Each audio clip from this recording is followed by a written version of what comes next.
Now, The Hunt Palmer Show. He needs care and treatment. You are now listening to The Hunt Palmer Show. Brought to you by Daryl May of Trustee Properties on 104.5 ESPN Baton Rouge. Is this a great country or what? Locking down the middle of the day. Live from downtown Baton Rouge. This is Hunt Palmer.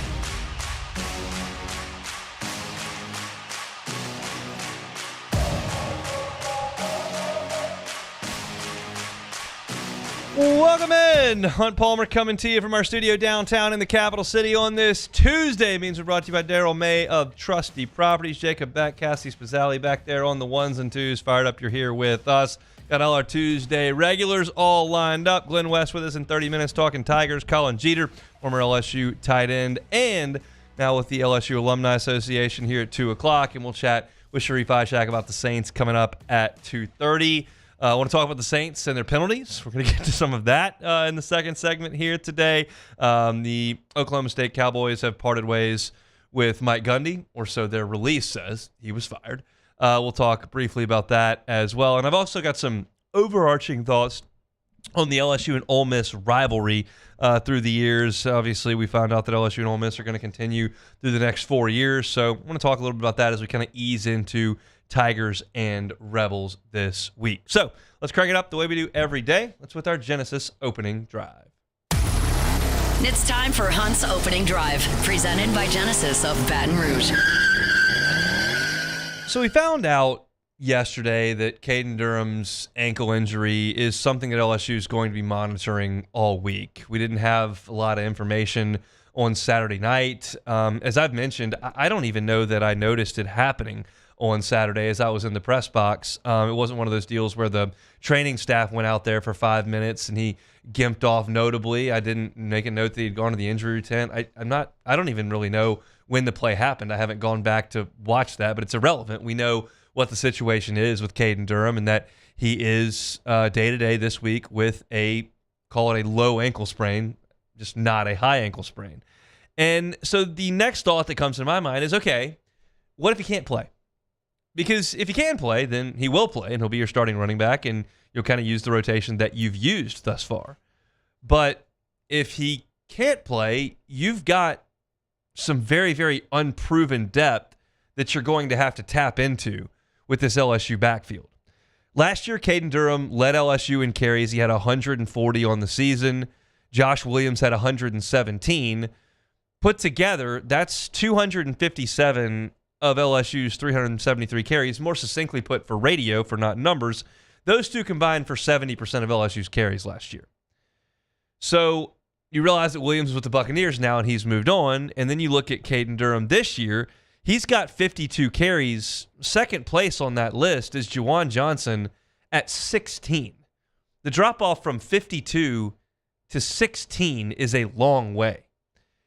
So Caden Durham is your only proven running back. You've got Caleb Jackson, who's now a junior, who has not really done anything. Over the last 2 seasons, he's got 50 carries with a long of 12 yards. He hasn't scored a rushing touchdown since the ReliaQuest Bowl when Garrett Nussmeier made his first start. So he hasn't been productive at all and hasn't really been given an opportunity to be that. Juwan Johnson has played 3 different positions at LSU, and Harlem Berry has played 4 games.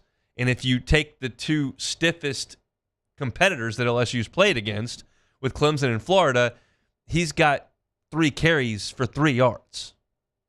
So you haven't played any of these guys a significant amount. One thing that Caden Durham brings to the table that we know, is he's very good at breaking tackles. And it's something that this offense, quite frankly, requires the running back to do. Y'all have watched this group run block. You watched them run block last year. That group moved on. You've watched this group run block for 4 games. You're going to have to break some tackles to run the football.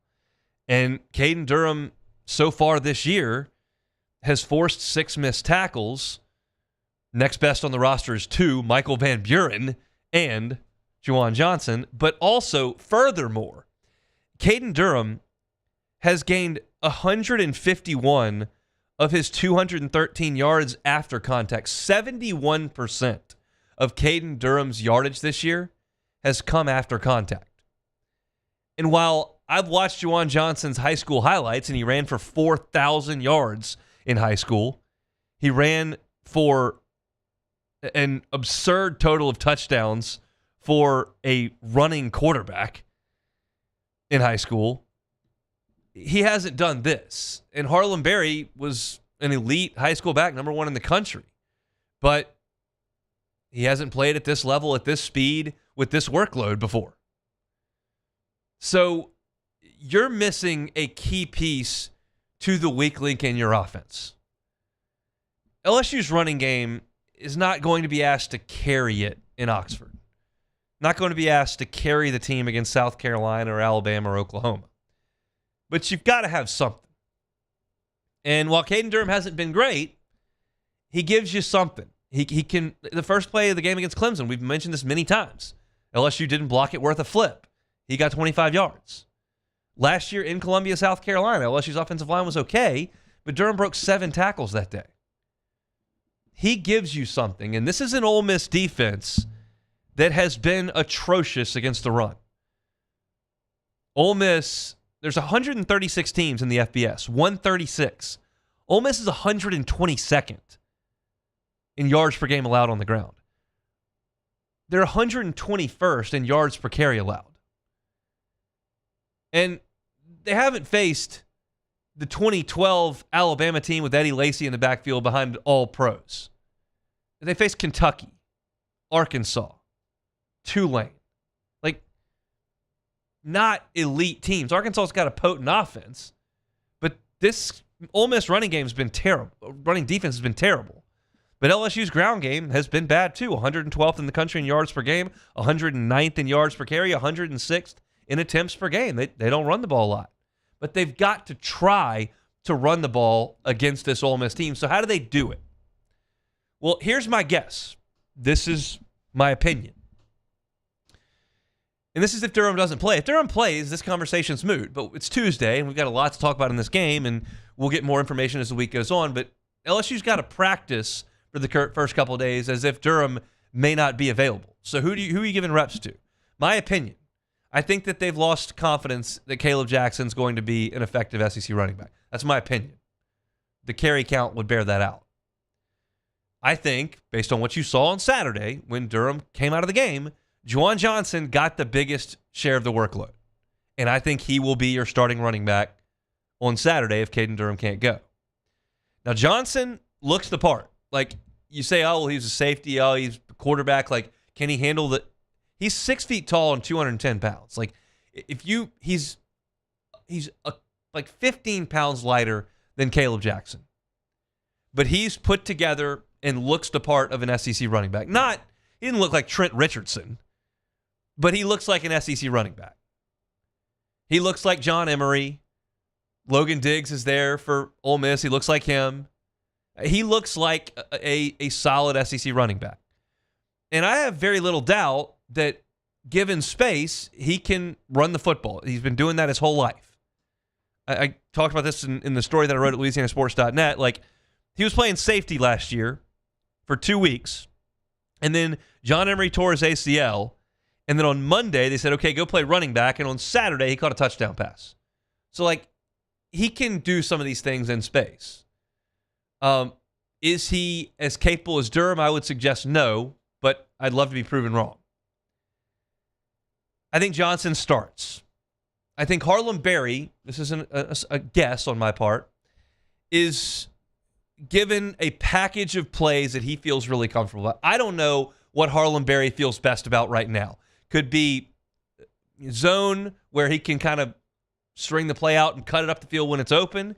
It might be the screen game where he's most comfortable creating a little bit of space for him. It might be with a fullback behind him. Like, who knows? I don't know what Harlem Berry is most comfortable with, but I would suggest they probably get him some reps this week doing the things he's most comfortable with, understanding they'll go to those when it's his turn to get into the game to give Juwan Johnson a breather, and the game flow dictates it. I think Caleb Jackson plays a little bit. I don't think he plays a lot. And then this is the biggest X factor that I think you see a dramatic uptick here.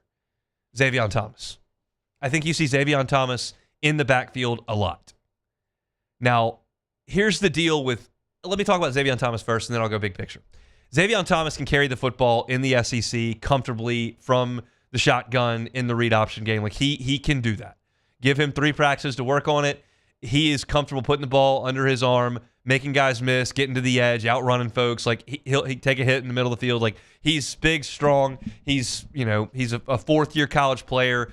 He's got a man's body on him. Like he's ready to go. And you're going to see him carry the football. I bet he carries the ball 6, 8, 10 times. Like I really think that is going to happen. And I think he'll line up in the backfield a lot. You can get Barryon Brown involved in the jet sweep game as well if you want to test the edges and make sure that Ole Miss can't just completely lay back in a shell. You're going to get creative in the things that you do. I don't think your game plan is going to look exactly the way it would look with Caden Durham back there. I don't think LSU changes anything on defense when Gabe Relaford is not able to play. I don't think LSU changed a lot on defense when Whit Weeks was ejected against Florida. There are spots on the field where I don't think you change a lot of what you're doing. Some, maybe, but not a lot. I think you change a lot of what you're doing without Caden Durham because you just have guys with very, very different skill sets. But here's something that's very important to consider when you think about the running backs and who's playing and when they're playing and how often they're playing. Right at or near the top of the list and what LSU must have from its running back on Saturday, I would suggest one is probably ball security. If you're prone to fumbling, you can't play. But beyond that, even more so than making guys miss in the hole, more so than home run hitting ability, more so than making great catches out of the backfield, more so than all of those things beyond ball security, if you cannot diagnose blitzes and understand what your pass protection responsibility is, you cannot play. Because LSU behind that offensive line on the road cannot have a running back there in the backfield who doesn't know how to protect its most valuable asset in Garrett Nussmeier. If you cannot do that, you cannot play. And I have no idea how good Juwan Johnson is or isn't at pass protection. Frank Wilson told me in my pregame interview 3 weeks ago that he's good at it because he played quarterback and he understands where the blitzes are coming from and he's got a good aptitude for that. Great, then get him out there. I don't know how well Harlem Berry protects the passer. I don't think he did very much of that last year at St. Martin. That's just my guess. I have no idea how well Caleb Jackson protects the quarterback either. He's certainly big and physical enough to block somebody that's blitzing. I don't know. But I would suggest that'll be a point of emphasis this week to make sure these guys know what they're doing and know what page they're on and know how to protect Garrett Nussmeier, because if you can't do that, you cannot play. So I think for LSU, this is a significant deal if Caden Durham is not able to go. I think that it changes a little bit what you want to do on offense, but I do think they've got athletic enough guys and enough options with a week to prepare that you can put together a running game that should be able to produce something against one of the worst run defenses to this point in all of the FBS. It's just a matter of how good can it be, how effective can it be. That we won't know until we get to Saturday. I would anticipate questionable grades for Caden Durham early the week. You're going to get your first injury report on Wednesday, then Thursday, then Friday. We'll see how truthful LSU is on that. You'll know my feeling on the whole thing. I think Lane Kiffin will play the same gamesmanship with his quarterbacks all week. I'm not as concerned with those, but I think that it warrants us talking about it. And LSU would like to have Caden Durham. They don't necessarily have a guy that plugs right in for him, but they've got some options. They've got to make sure everybody's in the right position to succeed. All right, we'll step away. When we come back, Saints have a penalty problem. Whose fault is it? I'll talk about it next. The Hunt Palmer Show. Daryl May with Trusty Properties. I'm going to give you Daryl's cell phone number at the end of this read. And if you're looking for land, looking for a condo on the Mississippi Gulf Coast, looking to start that dream of owning your own hunting property, Daryl May of Trusty Properties is the name you need to call. He is licensed in Louisiana, in Mississippi. You want the Felicianas? He's got you covered. You want Point Capee? He's got you covered. You want to go up to Woodville, Mississippi, up to Natchez? He's got you covered. You want to go to Bay St. Louis past Christian over on the Gulf Coast? He's got you covered. If you're looking for land, whether it's a secondary home, a new primary home outside the hustle and bustle, or that hunting property you have always dreamed of, because now hunting season is right upon us, Daryl May has access to the finest and most premium listings in the marketplace. So give him a call. It's 225-268-6915. 225-268-6915. Call Daryl May with Trusty Properties. That's a name you can trust. At Bayou Automotive, we believe in a sales process that puts you first. We want you to experience an easy purchase with clear pricing and great service. Let Bayou Ford and Bayou Chrysler Dodge Jeep Ram be your trusted partners in finding your perfect vehicle. The crew at Bayou Automotive is going to do right by you. At Auctioner, we know healing is a team sport. That's why we've partnered with world-renowned orthopedic surgeon Dr. James Andrews to create the Auctioner Andrews Orthopedics and Sports Medicine Institute. Whether you're a professional athlete or a weekend warrior, our team of specialists are dedicated to getting you back in the game. So whatever your reasons are for reaching your personal best, we've only got one: you. Auctioner Andrews Institute. Long live you. Gulf Coast Bank and Trust is giving our customers the power to bank anywhere, anytime during this challenging event. And we're right there with you. Our mobile banking app is a smart way to manage your money and time. Gulf Coast Bank and Trust, the bank that cares about you. I'm Gabrielle McLeod on behalf of the Louisiana Propane Dealers. I have spent hundreds of hours preparing for scholarship competitions. That preparation paid off when I won the Fitness and Talent Awards along with the title of Miss Louisiana. The Louisiana Propane Dealers are also pretty talented and want you to be prepared for when the power goes out. Visit LouisianaPropane.com to find out about propane generators and other safety tips.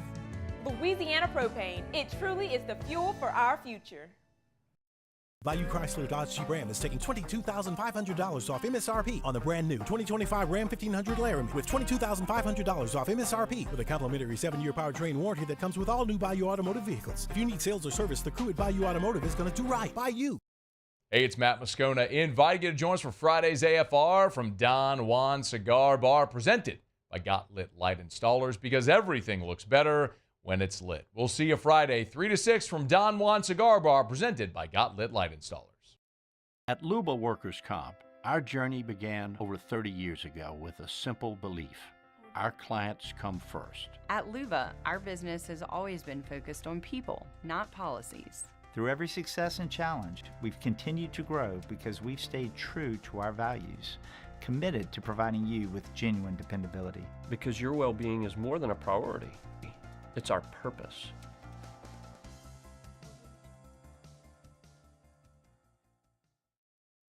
Family owned and community driven. Service Chevrolet Cadillac, a legacy you can trust since 1972.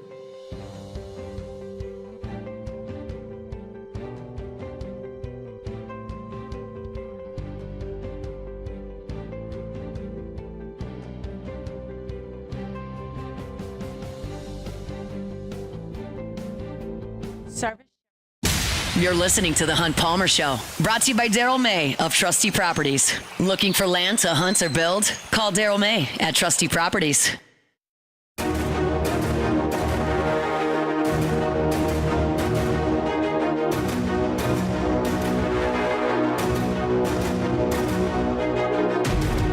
Failure happens to us all, but it's how champions evolve. The only thing that matters from a loss is if you get back up when you fall. You gotta get up.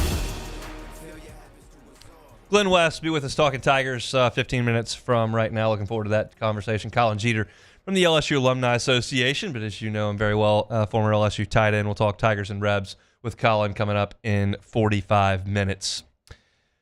One of the big storylines with the New Orleans Saints through 3 weeks has been the penalties.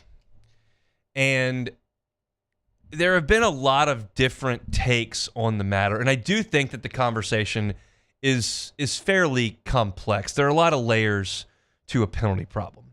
I think that one of the things that a lot of fans like to do, and one of the things that irritates me most is like very lazy things, and I find this to be a lazy thing, is to suggest, okay, your team has a lot of penalties. Oh, the coach sucks. Penalties, the coaching is terrible. And I think there are cases where the coach does a terrible job because there are penalties that are direct reflections of the coach. I also think there are instances where there are penalties that I'm just not going to blame on the coach. For example, watching the game on Sunday, Brian Brzee headbutts a player and gets a 15-yard penalty. I don't think that's the coach's fault. And I could listen to you give me an argument about how, oh, well, the coach doesn't respect the players. There's no discipline on this team. in my opinion, it is not Kellen Moore's job. It is not Brandon Staley's job to sit these guys down when they're 24, 27, 31, 35 years old and say, hey, guys, let's make sure we don't headbutt anyone on Sundays. That's very obvious. I would suggest you might have that conversation with the 7th grade team, but I would be ticked off if a sophomore in high school headbutted someone on the other team. Much less Brian Brzee, who was in a great college program, played in high-stakes games in college, the highest of stakes games, and has been in the NFL for 3 years. Don't headbutt somebody. That's not the coach's fault to me. When you've got things like that are happening, I'm not going to pin that on Kellen Moore. Now, you look at the fact that only one team in the NFL, the Minnesota Vikings, have been flagged more often pre-snap than the Saints. That's a problem. Now, I'm not going to jump Kellen Moore's case when your right guard is jumping off sides. Like, that's the elementary rule of football. You learn that in flag football in elementary school. You can't move until the ball snapped, and I think that doesn't need to be coached. There are elements of the hard count and those types of things and silent counts on the road, and there's nuance that goes into it, as we all know. This is football 101. But in the big grand scheme of things, I don't need false starts, but I'm not going to blame that on the coach. But things like formation penalties, things like too many men, not enough men on the field, those are organizational penalties that should not be happening. And they are happening with the Saints. Holding's going to happen. Pass interference is going to happen. Just is what it is. It's part of playing the game. Face mask, going to happen. Guys are moving fast out there. So I'm not here to tell you that every penalty is a direct reflection on the organization as a whole. But this is a problem for the Saints early on, and they've got to do something to get it better. Now, I'm going to read out the most penalized teams in the NFL and the least penalized teams in the NFL. In both cases, there's one kind of exception to this rule, but the most penalized teams in the NFL are the New Orleans Saints and the Tennessee Titans, who both stink out loud. Then you got the Vikings, who I think are a good team with a very good coach, and they're right there. But then you've got New England, and then you've got the Giants, and while Green Bay's in there, Jacksonville's up next. You got a lot of teams that are not good and bad organizations that are very, very much penalized. A couple of exceptions. I think Minnesota's good. I certainly think Green Bay is good. Go to the flip side of that. Least penalized teams in the NFL. Buffalo, number one. We all think they're very good. I think they got a very good coach. Seattle, right there. Mike McDaniel's fairly new to this head coaching thing, but he comes from the Ravens, first-class organization, and it seems like the Seattle Seahawks are pretty well coached.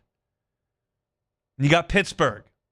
They're not contending for championships these days. Mike Tomlin, can we agree, pretty good coach. Got those guys organized pretty much every year. They win more games than they lose every year. Okay. Then you got Cincinnati. I could take it or leave it with the Bengals. And then next, Rams, Chargers. We know they have great coaches.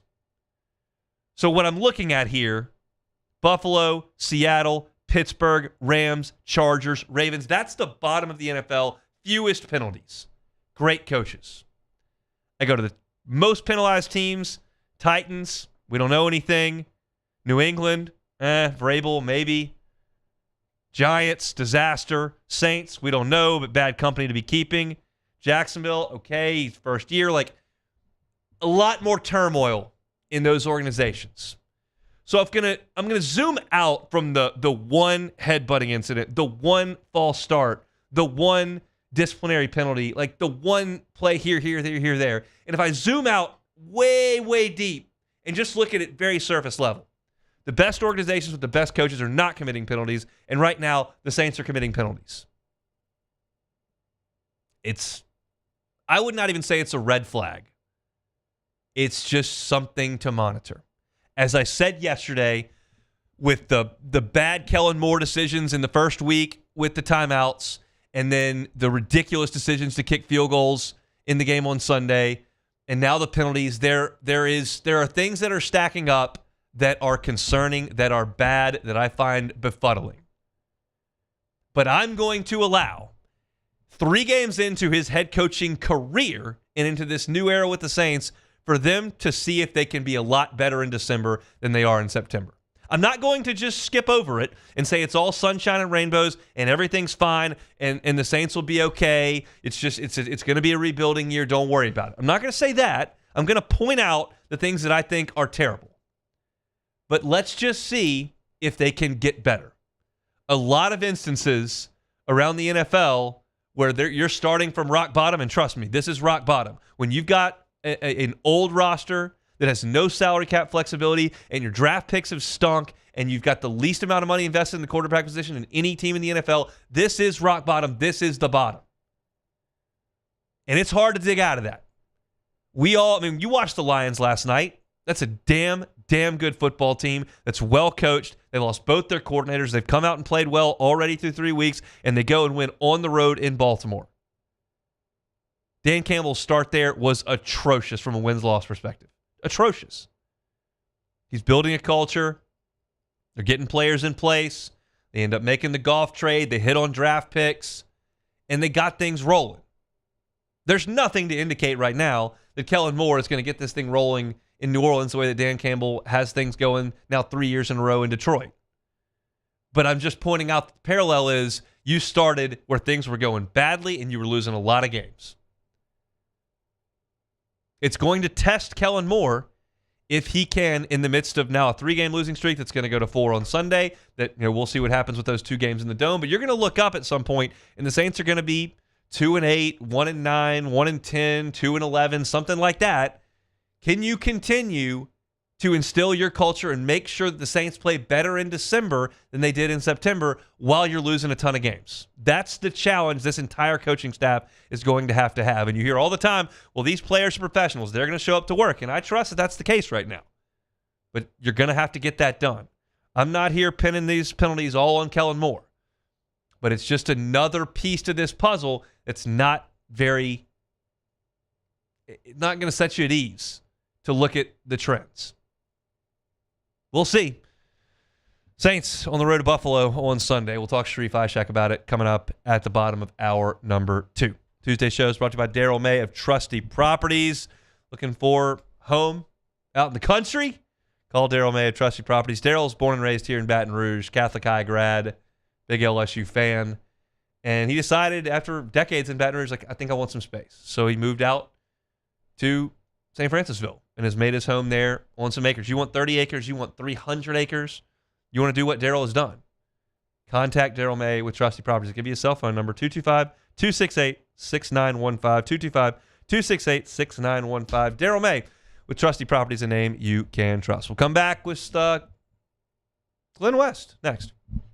The Hunt Palmer Show. My father, J.B. Falgu, had a vision of growth for First American Bank and the communities we serve. The bank's foundation was built on his legacy of compassion, loyalty, and dedication. Through his years of leadership, First American has prospered to heights even J.B. could not have imagined. I know my father would be extremely proud of the customer service and financial stability that First American provides to Southeast Louisiana. We continue to thrive because of the legacy of J.B. Falgu. Breck teamed up to reimagine your parks, and you imagined big. With your help, we went to work, creating 12 beautiful community parks across the parish. A family-sized water park, miles and miles of trails, and parks just for your dogs.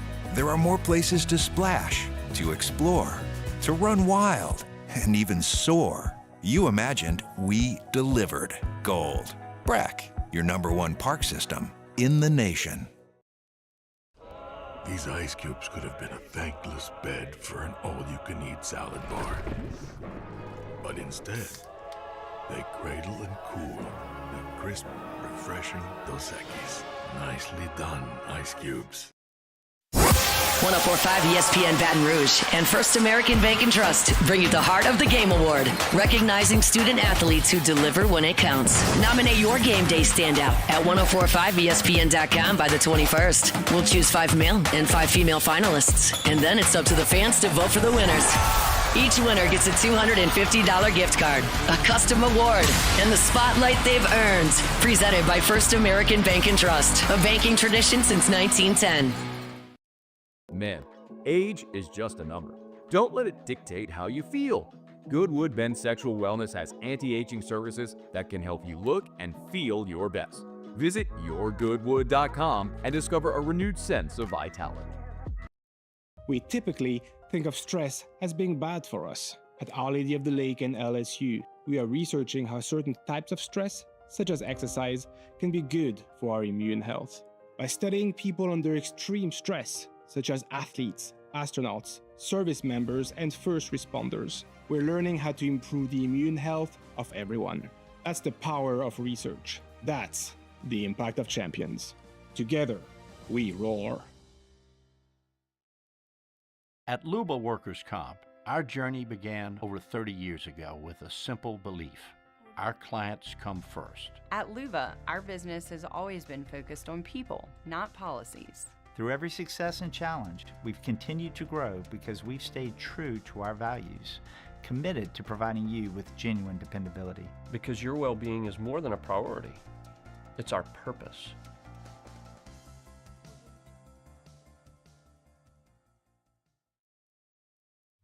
At Sunshine, we know what you see when you look at your land. Where others may see dirt, you see the foundation you've built your life on. It's hallowed ground. It's past, present, and future.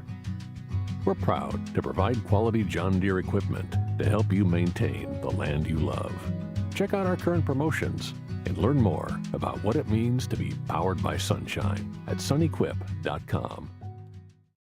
Value Chrysler Dodge Jeep Ram is taking $22,500 off MSRP on the brand new 2025 Ram 1500 Laramie with $22,500 off MSRP with a complimentary 7-year powertrain warranty that comes with all new Value Automotive vehicles. If you need sales or service, the crew at Value Automotive is going to do right by you. Gulf Coast Bank and Trust is giving our customers the power to bank anywhere, anytime during this challenging event. And we're right there with you. This is the Hunt Palmer Show, brought to you by Daryl May of Trustee Properties. Looking for land to hunt or build? Call Daryl May at Trustee Properties.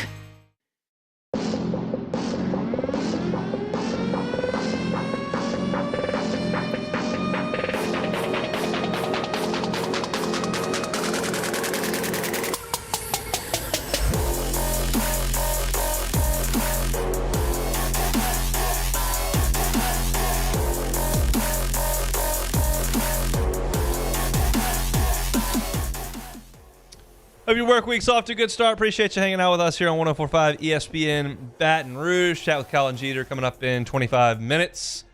Let's talk with Glenn West, senior writer over at GOAT 24/7, joins us on Tuesdays. Glenn, how are you?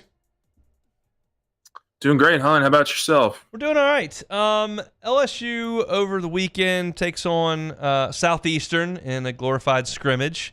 Did you take anything away from the game action on Saturday? I think probably just the fact that Garrett Nussmeier looked to be as in rhythm as we've seen him look really throughout the entire season so far to this point. I think he was throwing the ball really well. Obviously, the ball came off of his hand a lot crisper, with a lot more velocity, I thought, than maybe the first couple weeks of the season. I think he looked very, very clean, very, very sharp, and outside of a couple drops from his receivers was pretty perfect in terms of ball placement and putting the ball where it was supposed to be. So I think that stuff is certainly something that can translate. Obviously, the results and scoring 6 of 7 touchdowns on 7 drives is really impressive and important to do as well. But just I thought the efficiency with which Nussmeier operated. We also saw him take off for a 26-yard game with his legs, which we haven't seen. That was a career high in rushing for him. So I liked what I saw from him. I think the other part of it is you were kind of able to get out of there relatively healthy. It stinks that sounds like Gabe Relaford's going to miss at least this week and possibly longer, depending on what happens with his shoulder. But it does sound like you're going to get a lot of these players back, for this game against Ole Miss that maybe you were missing going into that game against Southeastern. So those would probably be a couple of the big bullet point takeaways from last weekend. Based on the beginning of your answer, like how much are you willing to blame Nussmeier's discomfort, or injury, lack of practice time for LSU's kind of clunky offensive start to the season? I think it factors in. I think I don't want to put it all on that because I do think that there are some issues that this offense still has to overcome in the run game in particular, and certainly up front with the offensive line, it wasn't the cleanest performance even on Saturday against Southeastern. But I think from a vertical passing game perspective, you could certainly see LSU be more aggressive last weekend against Southeastern. I think that's something you'll continue to see uptick here in the coming weeks of SEC play. So I think that certainly had a degree to which LSU's offense was maybe a little bit more conservative in that respect. So, but like I said, I think there are other things that are at play with this offense that they have to get corrected here in pretty short order to be successful in the SEC over the next 8 weeks. As far as the rotation goes on the offensive line, do you think there will be any sort of moving pieces? It doesn't sound like it. Kelly was asked specifically about Weston Davis yesterday, and he kind of said the coach's answer that we're not really looking to make a move there right now. He's going to be our starting right tackle. I do think it'll be interesting to see how they maneuver their pieces without DJ Chester in the first half. Say what you want about Chester. He's been kind of their swing guy. Yeah. You've seen him take reps at tackle, at guard, at center. He's somebody that's been pretty valuable to this offensive line just from a depth perspective here. And if they're going to be missing DJ Chester for that first half, if somebody were to go down or if there were to be some kind of mixing and matching that LSU wanted to do there, how they would attack that, I think, would be pretty interesting to watch. But it sounds like they're going to keep things, the way that they have been from at least a starting perspective. And I do think, though, if some of these issues continue to crop up, I would imagine the leash is a little bit shorter with some of these O linemen and giving some other guys more reps and more opportunity to maybe prove themselves as part of the starting lineup as well. Passing game hasn't hummed quite like we thought. Certainly haven't hit the big plays we thought that they might. Had some drops on Saturday as well. Like, what do you think of the receiver rotation at this point and who they really trust?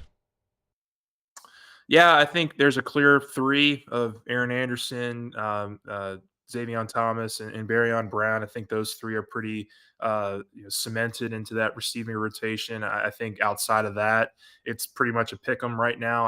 I think the staff really does like Kyle Parker. I think they'd like to get an opportunity to get him more looks in this offense. I think Nick Anderson is the guy they obviously targeted a couple different times down the field against Southeastern this last weekend. Weren't able to really connect with him. I think he was responsible for one or two of those drops, but he's got immense talent. I think he's somebody long-term that you hope can get right and that the offense can really lean into here. And then, of course, the other one is Chris Hilton. I think we all, have seen, the lack of, I guess, production from him so far in these first four games. I think there's opportunity for him to get vertical and for Nussmeier to continue to lean on some of those guys deep down the field as his arm and as he really starts to feel 100% healthy and moving forward with the vertical passing game. So I do think that there's going to be chances, but I do also think that the way that Kelly has talked these last couple weeks, it does sound like they're not going to be overly aggressive and trying to make that vertical passing game work if it's going to come at the expense of maybe putting their defense in a compromising position. That just seems to me the way that he's talked a lot here the last couple of weeks. They understand what they have with this defense, and it's just going to be about getting this offense to be just a little bit more efficient in a lot of different areas. And if they're able to do that, they think they can have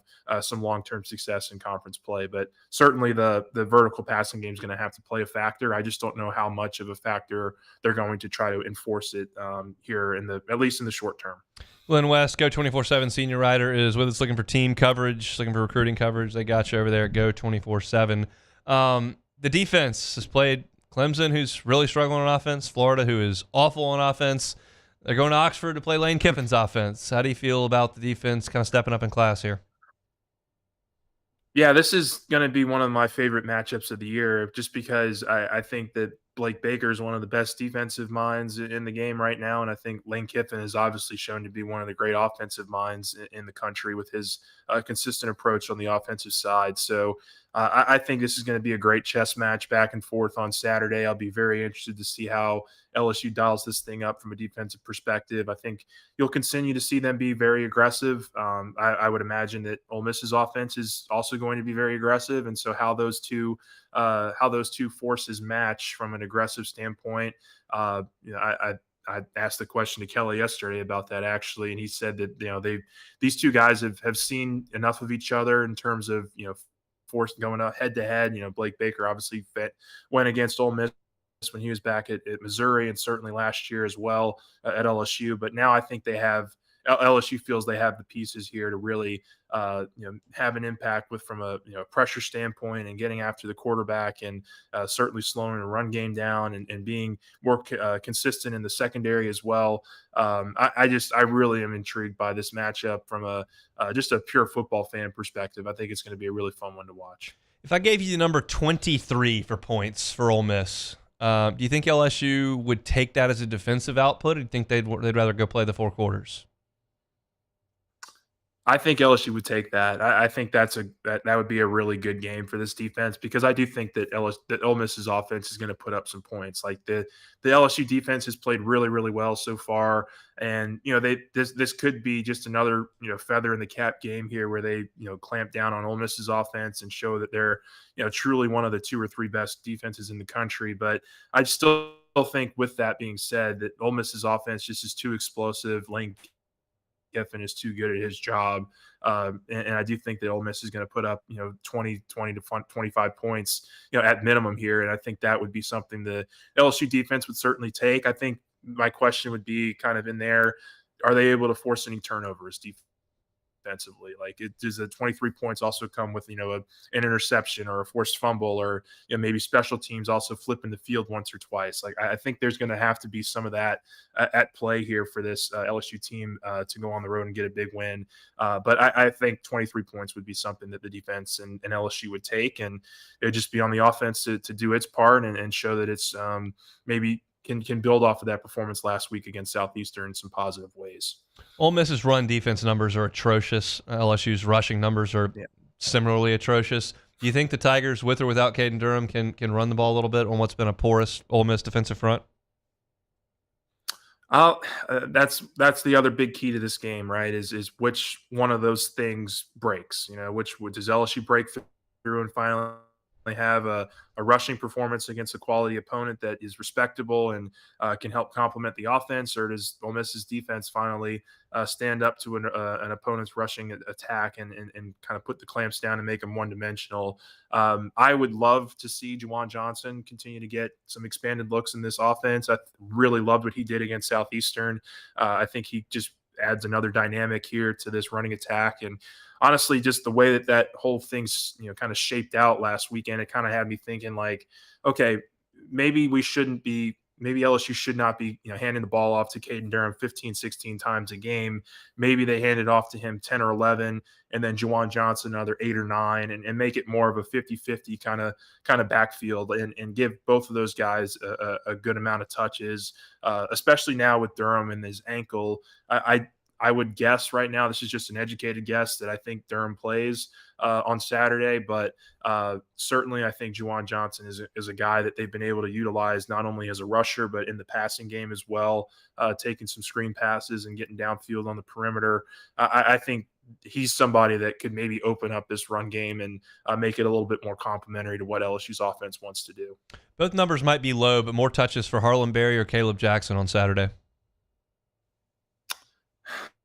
That's a good question. I'll probably go Harlan Berry. I think Harlan has some really good perimeter vision and something that if they are able to get him in open space, he can get down the field, get some first downs, get some chunk yardage here and there if they're able to spring them. But to your point, like, how many touches does that come through? Is it 2 or 3? Is it 4 or 5? Like, I think any kind of role either of those guys plays, it's going to pale in comparison to what I think Caden Durham and Juwan Johnson wind up doing for this team on Saturday. You've got a lot of wiggle room over the next 4 days because we don't know who's playing quarterback for Ole Miss. We don't know about Caden Durham. There's a lot we don't know. So do you have a lean on who you like early in the week for LSU Ole Miss on Saturday?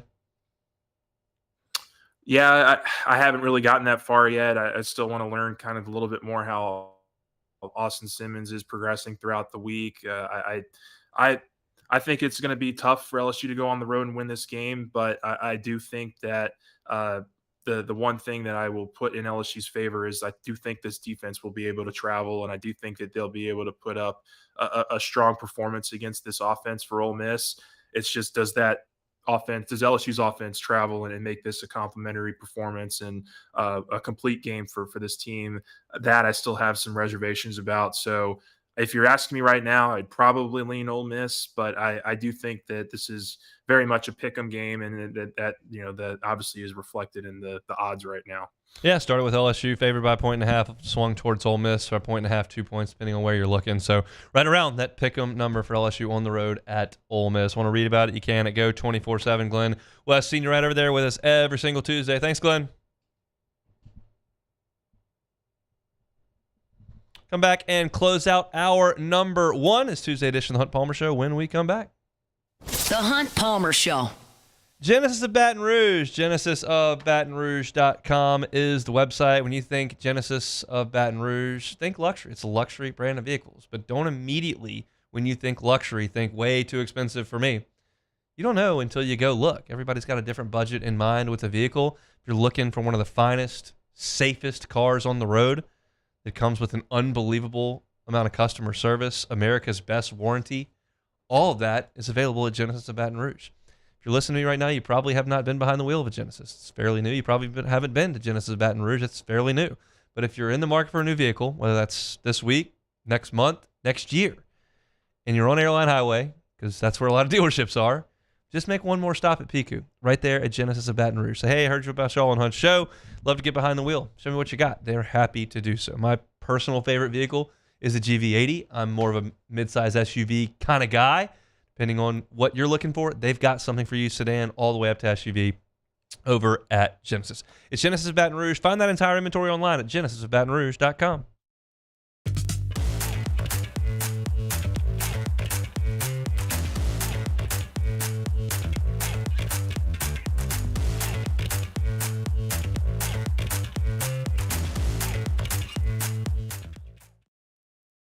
When it comes to pipe fabrication, time is money. And at River Parish Contractors, we make every second count. Our 36,000 square foot shop is ready to take on your projects right now. With experienced welders, precise fittings, and fast turnarounds you can trust. Whether it's a single custom spool or a full-scale run, we have the capacity and the skill to keep your job on schedule. Call us or visit rpcontractors.com for your quote. That's rpcontractors.com. These are the luckiest ice cubes in the world. They could have been a thankless bed for an all-you-can-eat salad bar. But instead, they've been called upon to cradle and cool a crisp, refreshing Dos Equis. Looks like the lucky just got luckier. Dos Equis. BRAC teamed up to reimagine your parks, and you imagined big. With your help, we went to work, creating 12 beautiful community parks across the parish. A family-sized water park, miles and miles of trails, and parks just for your dogs. There are more places to splash, to explore, to run wild, and even soar. You imagined, we delivered. Gold. BRAC, your #1 park system in the nation. ED, low T, or simply seeking to optimize your health and performance? Goodwood Men's Sexual Wellness offers a range of discreet services to address your specific needs. We empower men to reclaim their health and confidence. Visit yourgoodwood.com. While Louisiana politics can seem like they're from another planet, Moon Griffon isn't afraid to bring politicians back down to earth. Listen to the Moon Griffon Show weekday mornings at 9 on Talk 107.3. Hey, it's Matt Moscona inviting you to join us for Friday's AFR from Don Juan Cigar Bar, presented by Got Lit Light Installers, because everything looks better when it's lit. We'll see you Friday, 3 to 6 from Don Juan Cigar Bar, presented by Got Lit Light Installers. 104.5 ESPN Baton Rouge and First American Bank and Trust bring you the Heart of the Game Award, recognizing student athletes who deliver when it counts. Nominate your game day standout at 1045ESPN.com by the 21st. We'll choose 5 male and 5 female finalists, and then it's up to the fans to vote for the winners. Each winner gets a $250 gift card, a custom award, and the spot. You're listening to The Hunt Palmer Show, brought to you by Daryl May of Trusty Properties. Looking for land to hunt or build? Call Daryl May at Trusty Properties.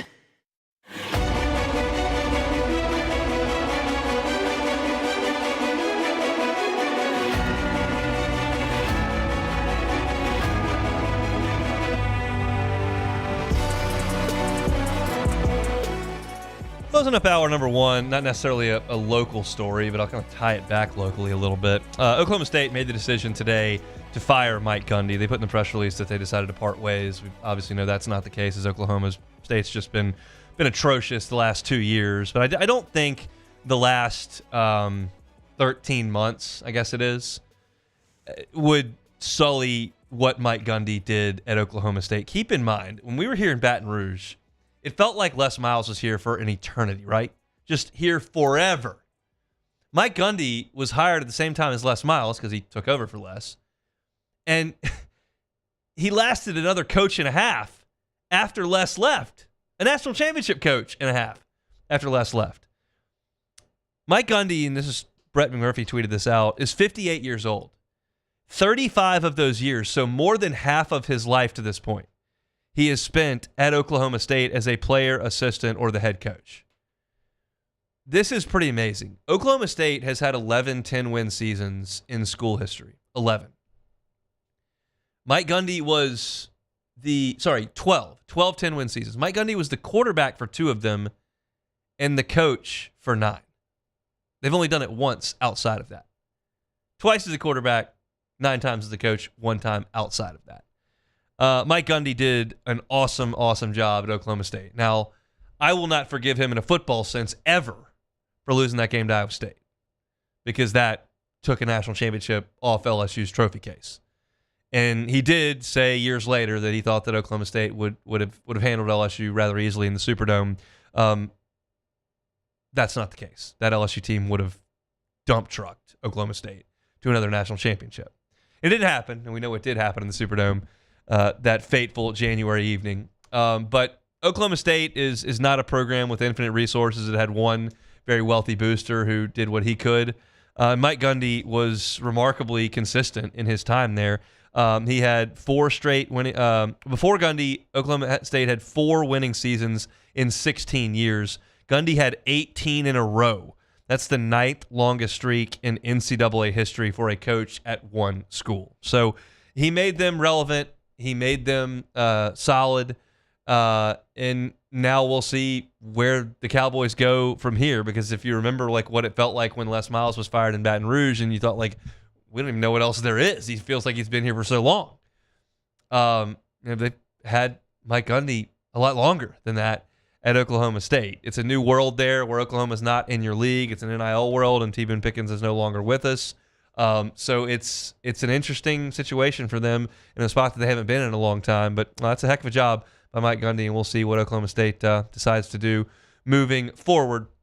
But it'll be without Mike Gundy for the first time in a very, very long time. We'll see if Mike Gundy ends up on television. A lot of folks who've spent a lot of time with him suggest he'd be very, very good at it. I believe that to be the case as well. He's kind of a live wire when he gets a microphone in front of him. Not just I'm a man, I'm 40, but all the stuff that he's done with a mic in front of him, talking about just player getting a DUI that, you know, he hadn't really had that much to drink. I've done that hundreds of times in my life. It's like, well, probably shouldn't say that out loud. But that may be good on TV if you can find a spot for him, whether it's on Fox or on ESPN. He certainly got a lot of cash on hand and doesn't have to do anything he doesn't want to do. And this has probably got to hurt him significantly, because you spent so much of your life, literally over half, in one spot helping your alma mater, and to have to move on from that's got to be very, very difficult. But if he finds it in his heart to do some television, I think it'd be a good thing. So Mike Gundy out at Oklahoma State. after a long, long run that started back in 2005. That's it for hour number 1 here on a Tuesday edition of the Hunt Palmer Show. We're brought to you by Daryl May of Trusty Properties. He is licensed in Louisiana and Mississippi. You want land, second home, new home, hunting property, agriculture, whatever the case may be. Daryl May can help you out with Trusty Properties. If you missed any of the show, catch it on demand wherever you find your sound. Open the show today talking about what LSU does without Caden Durham at running back, if that's the case on Saturday. We don't know, but it's worth a discussion this early in the week. So I went through that. You can find that online at Hunt on LSU, on YouTube, wherever you find your podcast. Talk about the Saints penalties. How much of that do you pin on Kellen Moore?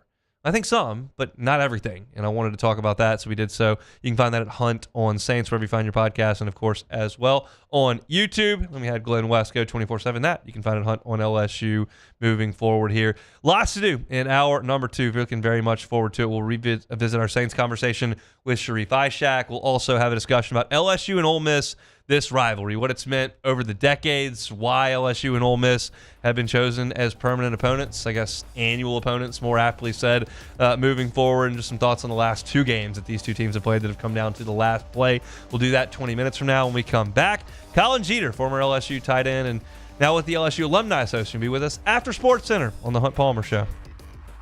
The Hunt Palmer Show.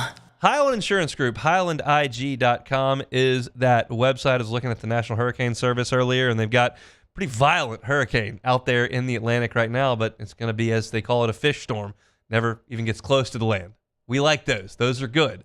But you always know when you live here in this part of the world, we've got risks that are associated with hurricanes. Do you know that your business is properly protected when it comes to a hurricane? It's not just buying the cheapest policy for the lowest premium. What about your business interruption limit? What if a hurricane blows through and you're just not able to operate for 2 weeks, for a month? If that's the case. Is your policy properly written so that you can get paid out, or do you have co-insurance penalties? Do you have insufficient limits? That's the thing that the Highland Insurance Group can help you guard against. Call Jonathan Carbo and his team. They are experts in making sure your policy is written properly. It's the Highland Insurance Group, online at HighlandIG.com. That's HighlandIG.com. At Bayou Automotive, we believe in a sales process that puts you first. We want you to experience an easy purchase with clear pricing and great service. Let Bayou Ford and Bayou Chrysler Dodge Jeep Ram be your trusted partners in finding your perfect vehicle. The crew at Bayou Automotive is going to do right by you. Baton Rouge's home for real rock. It's Eagle 98.1. Foo Fighters. Led Zeppelin. AC/DC. Pearl Jam. And the flagship home for LSU sports. Take us anywhere with the Eagle 98.1 app. Eagle 98.1 is the rock station. Today, we are shaping tomorrow. We are researching how extreme stress impacts the immune system, from trauma victims to athletes and even astronauts. Our work is leading the way in sepsis treatment, saving countless lives. We're unlocking the mind with music in exciting new ways. Our Lady of the Lake Health and LSU are improving the health of our state. That's the impact of champions. Imagine the impact we'll have on the future. Together, we roar. Hi, this is Beth Serena. Welcome to my pool.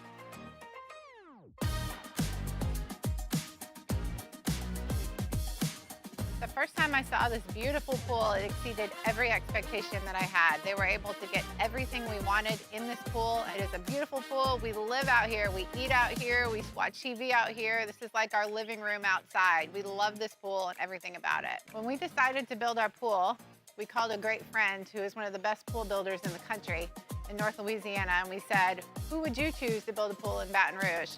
And without a hesitation, he told us Russell Pools. He said their history, tradition of great builds, great pools was unmatched. So of course, who did we call? Russell Pools. The advice I would give to anyone looking to build a pool is first call Russell Pools. They'll do an incredible job. It'll be incredibly organized. It'll be time efficient. And you will have your pool in no time.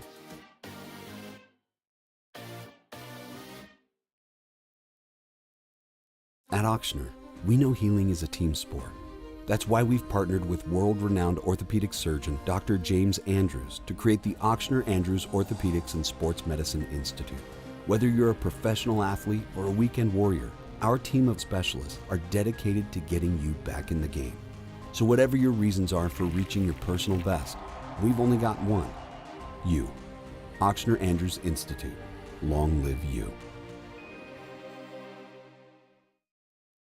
Family owned and community driven. Service Chevrolet Cadillac, a legacy you can trust since 1972.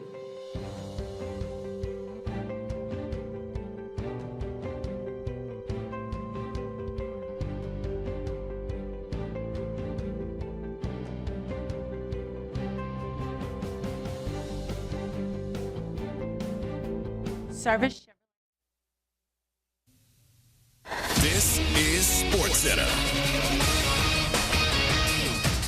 I'm Christine Lisi. Oklahoma State's fired longtime football coach Mike Gundy. The 58-year-old was in his 21st season as Cowboys coach. The program, trending in the wrong direction recently, has lost 11 of 12 and lost 11 straight against FBS opponents. Paul Feinbaum show host, Paul Feinbaum. He's a Hall of Fame coach, but it needed to be done.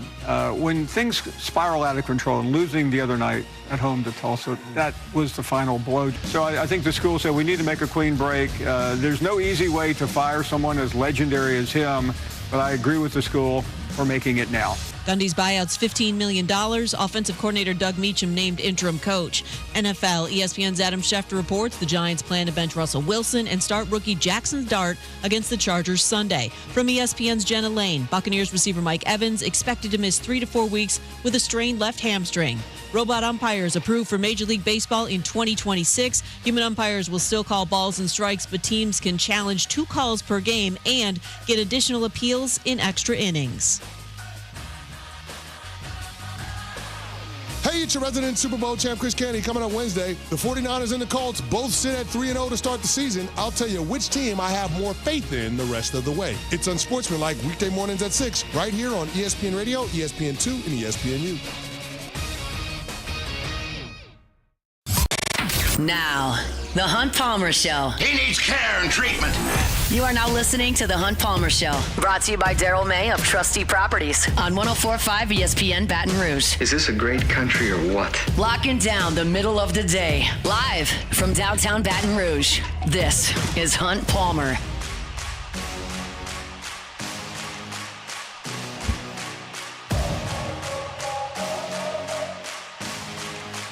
Hour number 2, Tuesday edition of the Hunt Palmer Show, 104.5 ESPN Baton Rouge. Sharif Ishak will be along in half an hour talking Saints. I'm sure that'll be a cheery conversation. Sharif always sunshine and rainbows when things don't go well, and they're not going well in New Orleans right now, but we'll talk to Sharif coming up a couple of segments from now. Always the top of hour number 2 on Tuesdays. Welcome in Colin Jeter, former LSU tight end, now with the LSU Alumni Association, joins us in studio. How are you, sir? Doing good. Tigers are 4-0. Tigers are 4-0. We like that. Of course, we hope they get to 5-0, hit the bye week, and then come back home to play South Carolina. It'll be another football Friday in a couple of Fridays. I want to get folks involved in that. That's right. Yeah, man. Football Friday coming up. First one was a success, obviously, and we're looking forward to number 2. Another big SEC home game, and we'll go from there. We don't have a lot of history with South Carolina. I'm trying to think about, because usually when we have one of those football Fridays, you have, we had Ole Miss last year. Brad Davis was there from the famous run back the clock game where Burt Jones to Brad Davis. And then, of course, for Football Friday, a couple Fridays ago for Florida, you had Kevin Falk there from the 97 game, and we had Hester and Flynn from the 07 game. Not a lot of history with the Gamecocks. The one, thing that pops in my mind is that South Carolina had that flood, and they had to come to Baton Rouge on a whim, and that was Spurrier's last game because Fournette ran for 1 billion yards in that game. Yeah, I was going to say. That was it. That's the one I can think of because we played them. It was supposed to be there, came back here.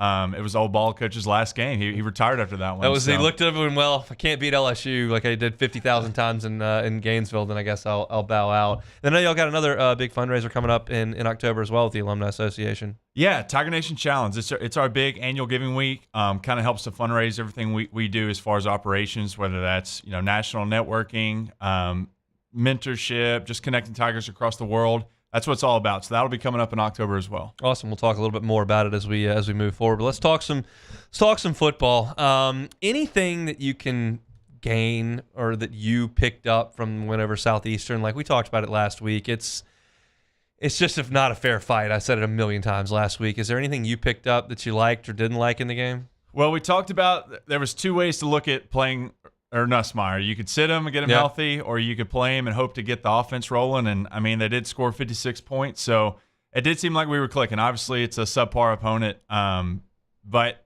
that's the one positive aspect you can get. I'd still really wish we would have ran the ball better that week, but you can't complain about scoring 56 points. There's just, again, they ran it a little bit. It got Juwan Johnson involved once Caden Durham went down.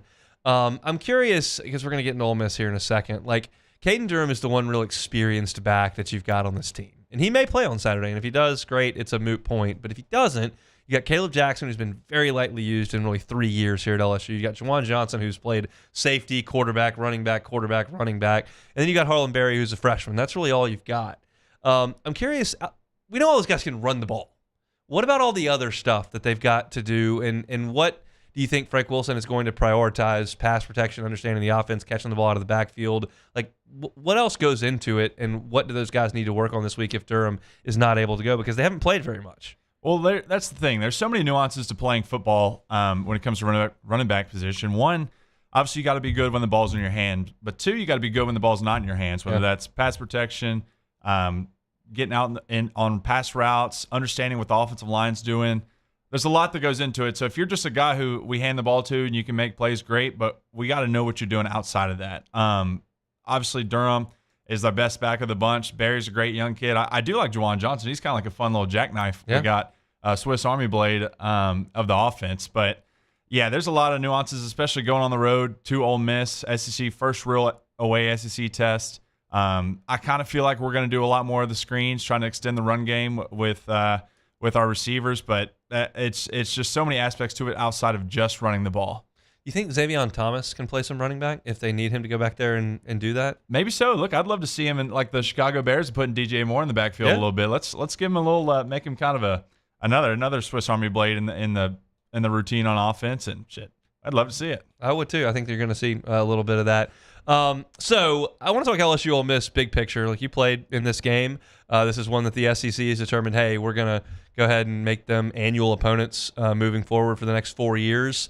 It's the team that LSU has beaten the most. It is the team that LSU has played second most. I'm curious your memories of playing Ole Miss in Tiger Stadium and then on the road at Vaught-Hemingway.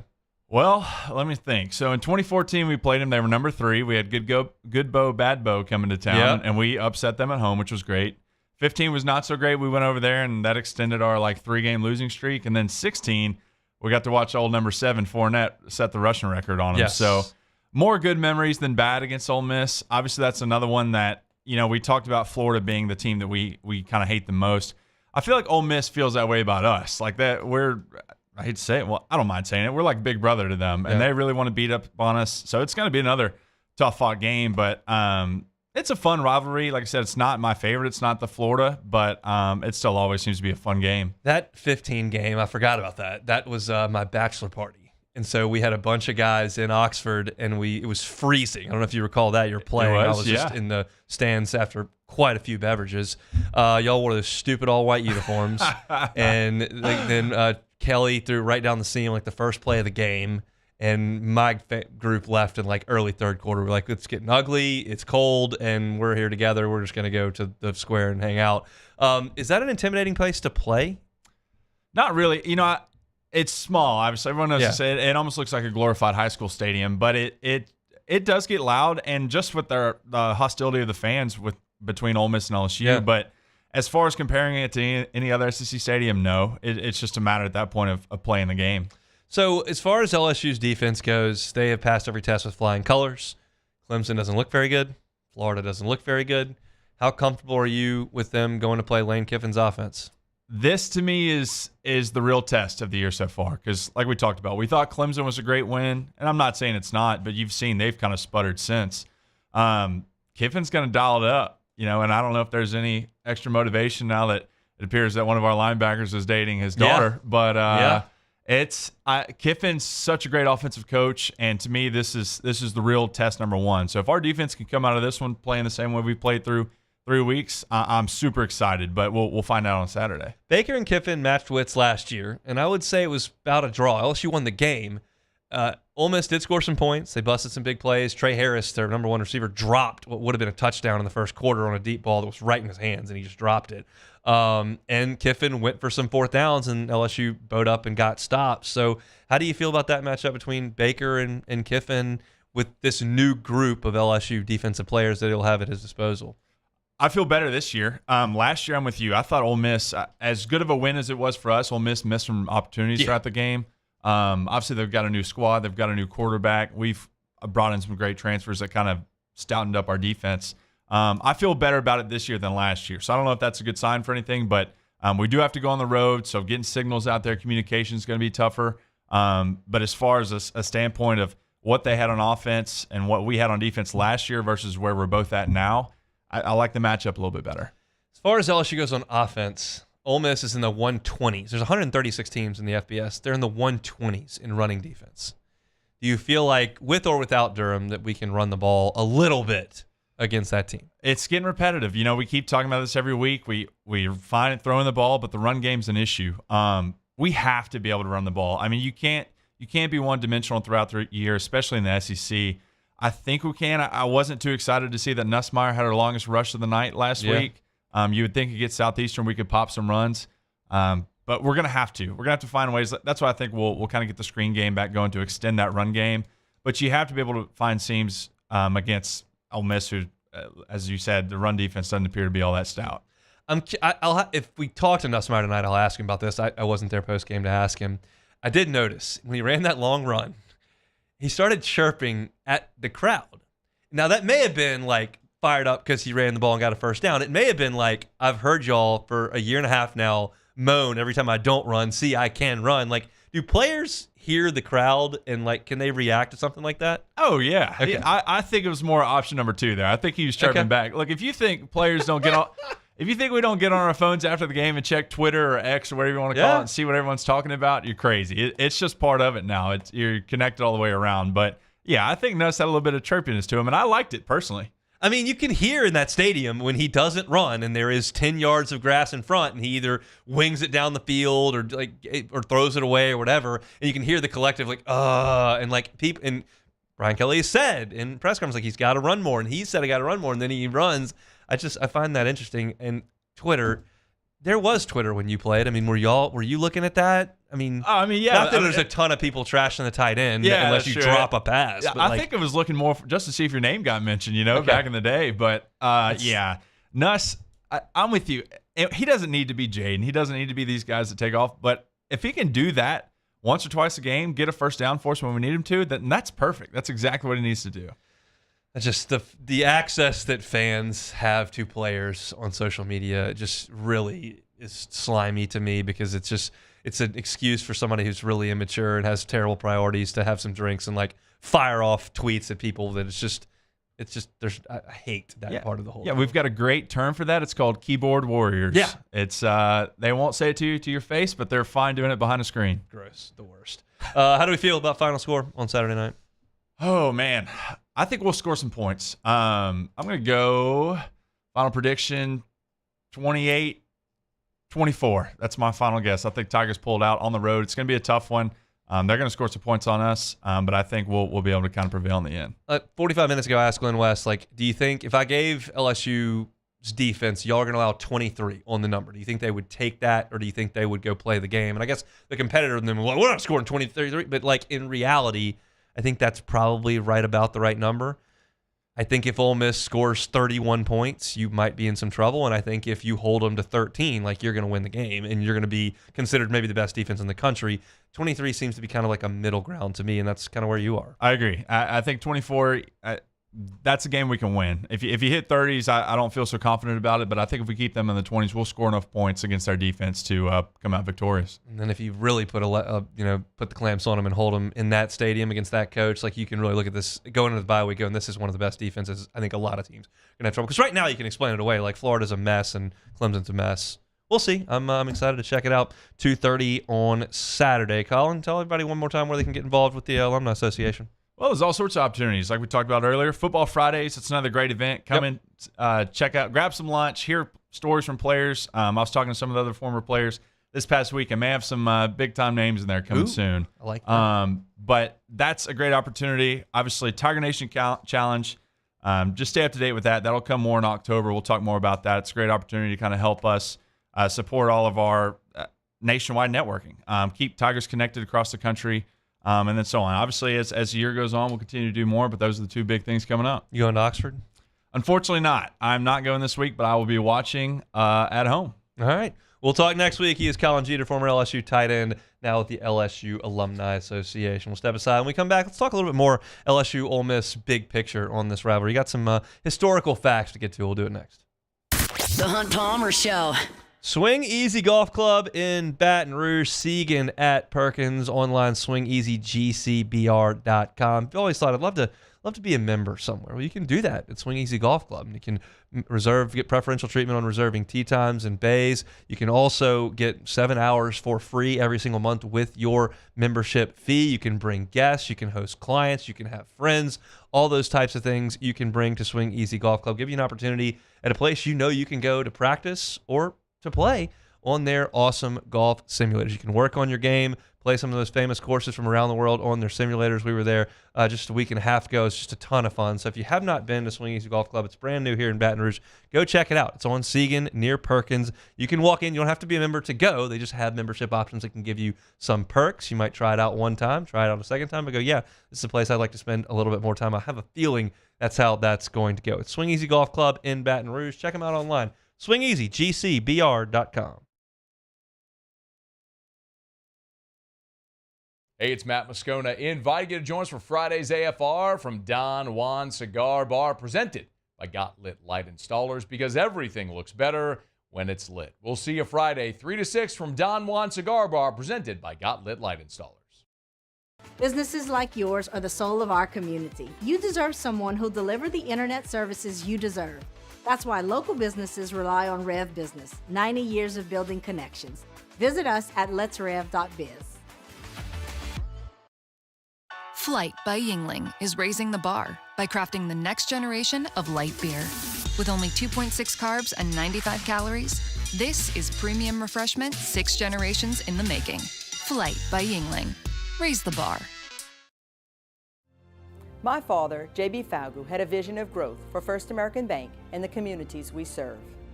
The bank's foundation was built on his legacy of compassion, loyalty, and dedication. Through his years of leadership, First American has prospered to heights even J.B. could not have imagined. I know my father would be extremely proud of the customer service and financial stability that First American provides to Southeast Louisiana. We continue to thrive because of the legacy of J.B. Falgu.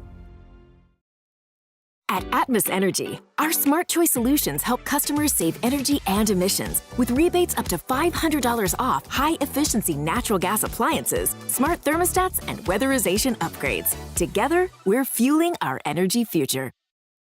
It's not just a game, it's a religion. You've got your team color, team swag, and now your very own website, LouisianaSports.net. Everything LSU, Saints, and Pelicans. Sports on demand. In-depth coverage by sports writing pros with continuously updated news. And with the LouisianaSports.net newsletter, you get pinged directly with top trending stories. Best of all, now and always, no paywall. It's free. LouisianaSports.net, powered by 104.5 ESPN Baton Rouge. Your home for Louisiana sports. We typically think of stress as being bad for us. At Our Lady of the Lake and LSU, we are researching how certain types of stress, such as exercise, can be good for our immune health. By studying people under extreme stress, such as athletes, astronauts, service members, and first responders, we're learning how to improve the immune health of everyone. That's the power of research. That's the impact of champions. Together, we roar. At Luba Workers' Comp, our journey began over 30 years ago with a simple belief: our clients come first. At Luba, our business has always been focused on people, not policies. Through every success and challenge, we've continued to grow because we've stayed true to our values, committed to providing you with genuine dependability. Because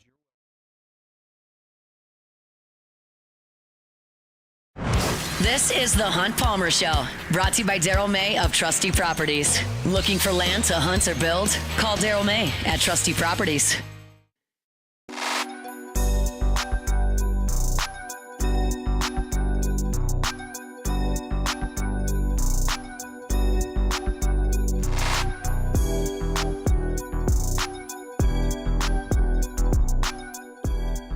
Beck, I'm aware that currently your daughter doesn't have a lot to say. Is that fair to say? I've never met her, but I'm assuming that's probably the case. Not many things are said except for grunting noises. Sometimes a bit of a yell, if you will. Well, you have this to look forward to because every once in a while they pick things up, and Myers is now obsessed with putting LSU football games on YouTube, and really he only wants to watch the Louisiana Tech game because he was there.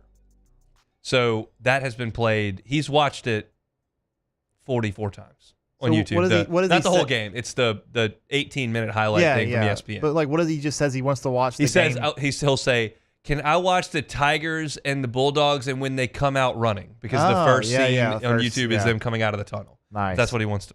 So today I was dropping him off at school, and he said, "Dad, why is his name Jack Pyburn?" I said, "Who?"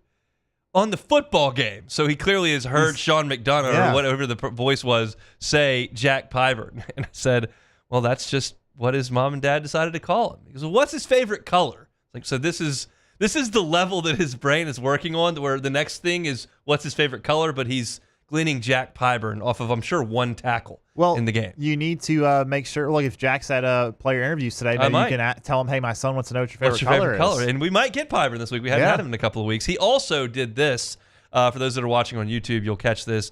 The Ole Miss game from last year came on, and Aaron Anderson catches a pass and gets a first down, and he goes like this.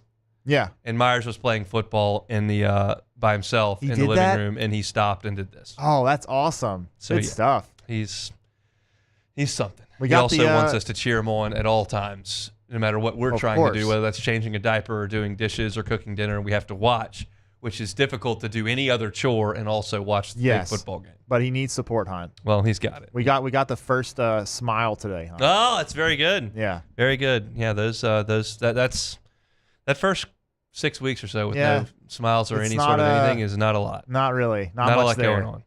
All right, let's talk about LSU and Ole Miss. Only Mississippi State has appeared on LSU's schedule more often over the years than Ole Miss. LSU has beaten Ole Miss more than LSU has beaten any other team, and Ole Miss has lost to LSU more times than any other team on its side. So it's a storied rivalry that began back in 1894. I looked this up this morning. It was Grover Cleveland's second term in office. LSU and Ole Miss played for the first time. The other inventions that I found that were in 1894, the hand-cranked pencil sharpener was invented in 1894, as well as the spring-loaded mousetrap. Those were brought into existence the same year that LSU and Ole Miss played for the first time. LSU, depending on where you look, there are vacated wins, there's discrepancies once upon a time, but it's pretty close to this number. LSU has 66 wins, Ole Miss 43 wins. There have been 4 ties. I would suggest the 2 most impactful wins in the history of the series both belong to LSU. Of course, 1959, LSU and Ole Miss, number 1 versus number 3. The Tigers were the defending national champions, ranked first in the country, and Billy Cannon on Halloween night runs the punt back 89 yards for a touchdown to stun Ole Miss in Tiger Stadium. And that game, 66 years ago, was the last time LSU and Ole Miss met when both teams were unbeaten and untied, which is really amazing when you think about it. Now, that game was played in late October for a long, long time, and not a lot of teams get to late October undefeated, and LSU had some grim years in there, and Ole Miss had a lot of grim years in there. So when you think about it on its face, like, it does make sense. But considering the fact that that game, to a lot of people, my generation and younger, like, Billy Cannon is just eons ago.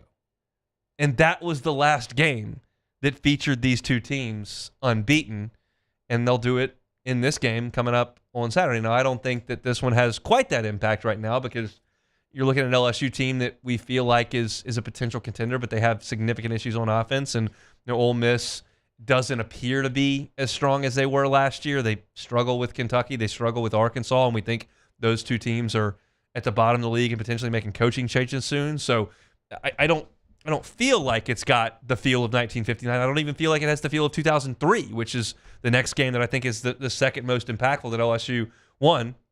Ole Miss did lose to Memphis that year early in the season, but they were in position to qualify for the SEC championship game for the first time ever that year. And we know what happened. Matt Malk spots him 7 with the pick 6, but LSU's defense only allowed 1 touchdown the rest of the way. Eli Manning on a little middle route to the running back, but LSU clawed back. Michael Clayton scores for a touchdown. Devery Henderson catches a deep ball for a touchdown, and LSU wins that game after Eli falls down. And I think those are the two probably the most impactful games that those two teams have played in their history, and LSU owns both wins. You've got Burris Jones to Brad Davis. Certainly that qualifies. I think LSU fans think very, very fondly of the 2011 game, which is the most lopsided in the history of the series, where LSU kneeled with like 6 minutes on the clock in Oxford. That's one of the teams that I do reference that actually quit on a coach. That Ole Miss team quit, and I don't use that term lightly at all. But Ole Miss has also scored some huge wins over LSU in their time. Just not quite as impactful by my eye as the two LSU can claim in 2003 and in 1959. Now, the last two meetings that feature these two coaching staffs and these two programs are classics. They've been heart stoppers. 2 years ago in Oxford, Brian Kelly has spoken about it and how little he thinks of that game. But it was nuts. And you had a situation where the two teams combined for 1,343 yards and 14 touchdowns with no overtime. 1,343 yards and 14 touchdowns. Jaden Daniels, who won the Heisman that year, threw for 414 and 4 touchdowns. He ran for 99 yards, and that wasn't enough. Jackson Dart, 389 yards passing, 5 touchdowns accounted for, 4th on the through the air, 1 on the ground. LSU had a 9-point lead in that game with 8 minutes and 43 seconds left to play and could not hold that lead. With that offense, they could not hold that lead. Daniels threw to the end zone from 25 yards out as time expired, and it hit Chris Hilton in the face mask and hands, but 2 Ole Miss defenders collided and knocked it free to seal that win for Ole Miss. Last year, I've said this a few times. I said it a lot in August, and I'll repeat it here. Watching that game with my eyes in Tiger Stadium, Ole Miss looked better 95% of the game. LSU's pass rush did show up. They had 6 sacks in the game. That was the best thing LSU did in that game, was rush the passer and get to Jackson Dart. They got a couple of picks. I thought it was a really nice play by Zy Alexander in the end zone. And then Nussmeier made 3 great throws on the last drive to get it to overtime, and that was really good. And so I would suggest that LSU did certainly make some plays, but Ole Miss covered better, I thought. I thought their defense looked better for most of the game. I thought that Lane Kiffin absolutely bit Ole Miss by going for those 4th downs early and coming away with no points on the road and spurring Tiger Stadium on. And then Nussmeier made plays he had to make, and you get the 4th down conversion to Aaron Anderson, and then Ole Miss self-destructs in overtime with 2 penalties to back themselves up. They end up losing 15 yards on their overtime drive. They hit an incredible field goal, a 57-yarder, to score on their first overtime possession, and then on the first play of overtime, Nussmeier finds Kyron Lacey in the corner of the end zone for touchdown to win it.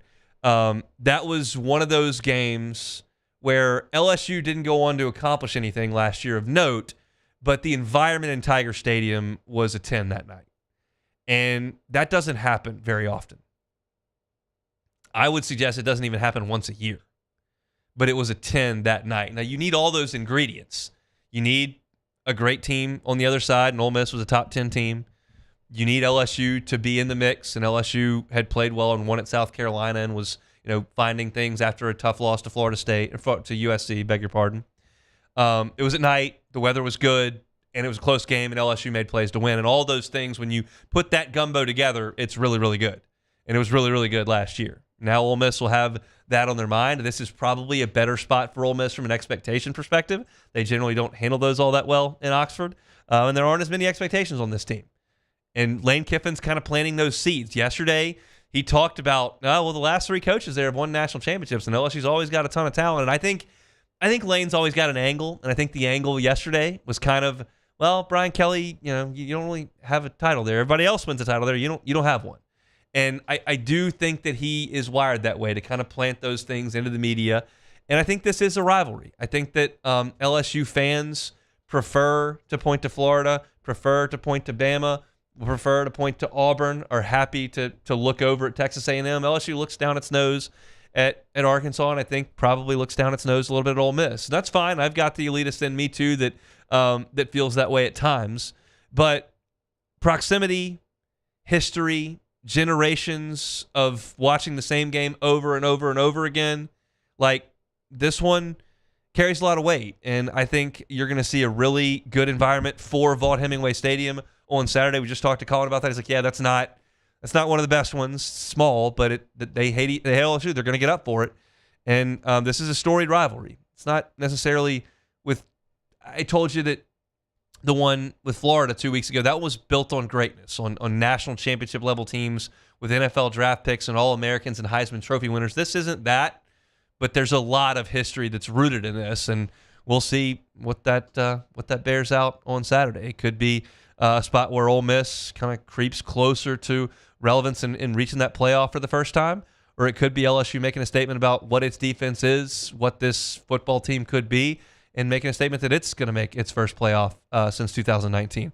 I think the winner of this game on Saturday is going to feel really good about itself and what it can accomplish this year. The loser of this game is going to be kind of searching a little bit, and LSU would go to a bye week at that point with that loss and maybe thinking about its offense in a different light. It's a big, big game on Saturday. We haven't really talked about any of the X's and O's, about any of the matchups, about any of the things that really are going to matter on the field, but I wanted to kind of ease into it with a big picture deal. LSU and Ole Miss. It should be quite a scene in Oxford on Saturday afternoon. All right, now let's step aside. Sharif Ishak on the Saints next. The Hunt Palmer Show. Genesis of Baton Rouge, genesisofbatonrouge.com is that website.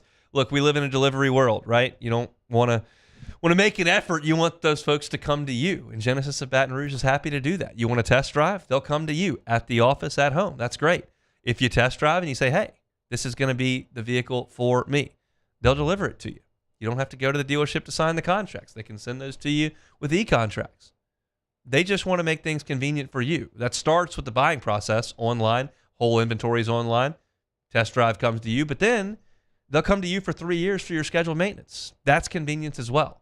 It's just part of the process and part of the club that you kind of join when you become a Genesis driver. Go by and see them, Airline at PQ, if you've got it in you. If you'd rather just sit back and let them come to you, they'll do it, I promise. They are happy to do so. But check out that inventory online at genesisofbatonrouge.com, genesisofbatonrouge.com.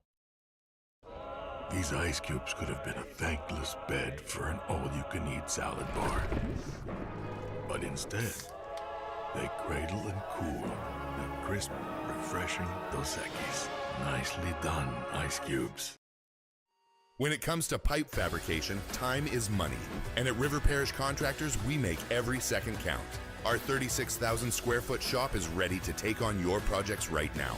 With experienced welders, precise fittings, and fast turnarounds you can trust. Whether it's a single custom spool or a full-scale run, we have the capacity and the skill to keep your job on schedule. Call us or visit rpcontractors.com for your quote. That's rpcontractors.com. Hey, it's Matt Moscona inviting you to join us for Friday's AFR from Don Juan Cigar Bar, presented by Got Lit Light Installers, because everything looks better when it's lit. We'll see you Friday, 3 to 6 from Don Juan Cigar Bar, presented by Got Lit Light Installers. Looking for cleaner energy? Propane is energy for everyone. And when you're cooking with clean, affordable propane, you're cooking with gas. In the wintertime, nothing heats a home like Louisiana propane. And when you need hot water, propane's got you covered. Oh, and you won't regret that propane generator when the power goes out. I'm Miss Louisiana, Gabrielle McLeod, and to find more information and to find a propane dealer near you, visit louisianapropane.com. Men, age is just a number. Don't let it dictate how you feel. Goodwood Men's Sexual Wellness has anti-aging services that can help you look and feel your best. Visit yourgoodwood.com and discover a renewed sense of vitality. Breck teamed up to reimagine your parks, and you imagined big. With your help, we went to work, creating 12 beautiful community parks across the parish. A family-sized water park, miles and miles of trails, and parks just for your dogs. There are more places to splash, to explore, to run wild, and even soar. You imagined, we delivered. Gold. BRAC, your #1 park system in the nation. Today, we are shaping tomorrow. We are researching how extreme stress impacts the immune system, from trauma victims to athletes and even astronauts. Our work is leading the way in sepsis treatment, saving countless lives. We're unlocking the mind with music in exciting new ways. Our Lady of the Lake Health and LSU are improving the health of our state. That's the impact of champions. Imagine the impact we'll have on the future. Together, we roar. Hi, this is Beth Serena. Welcome to my pool.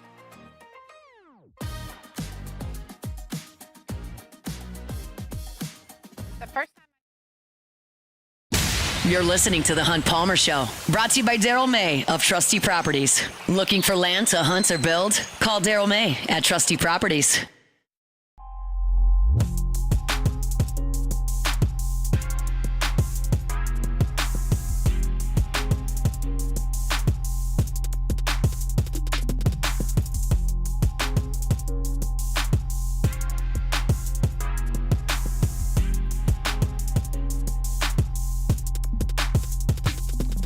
Tuesday show is brought to you by Daryl May of Trusty Properties, licensed realtor in Louisiana and Mississippi. Looking for that hunting property you've always dreamed of. Hunting season is just about here.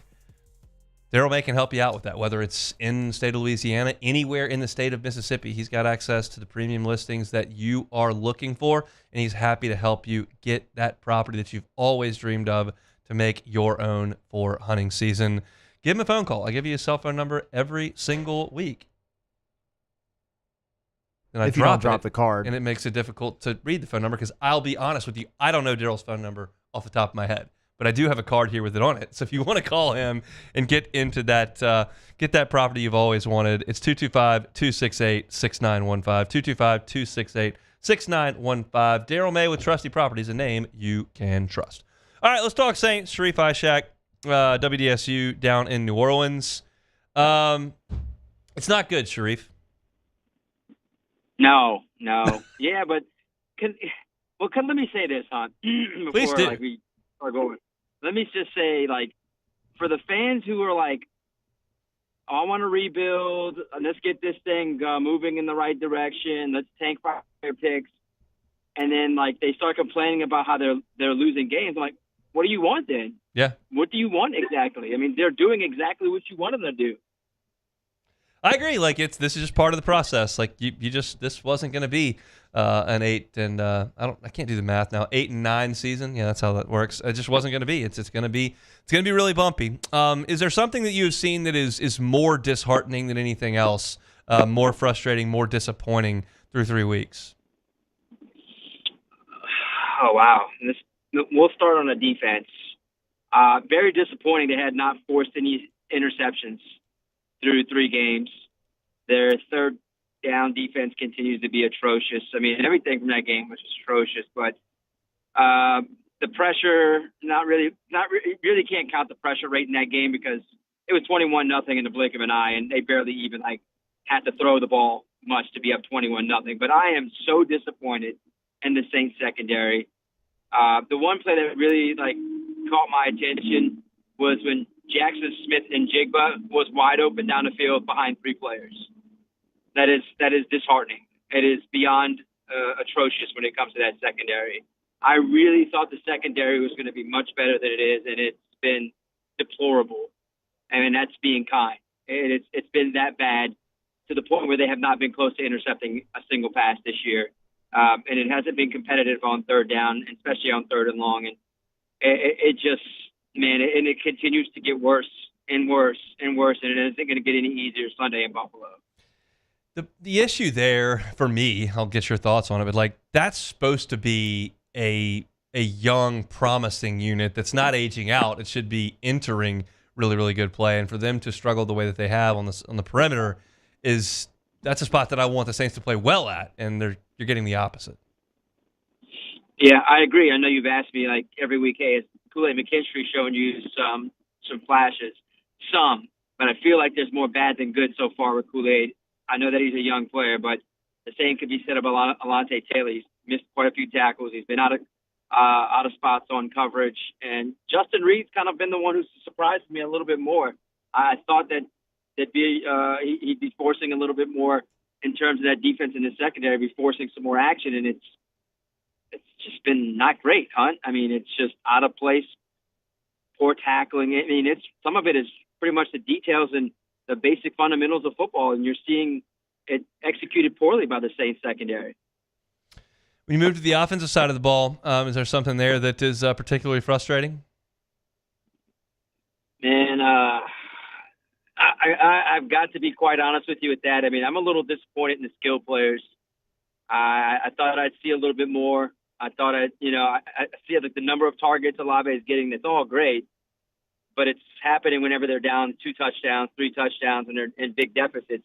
I'm a little disappointed in that. I thought I'd see a little bit more from the skill position players when the game matters the most, when it needs to be, when they kick off, because the slow starts has a lot to do with skill position players.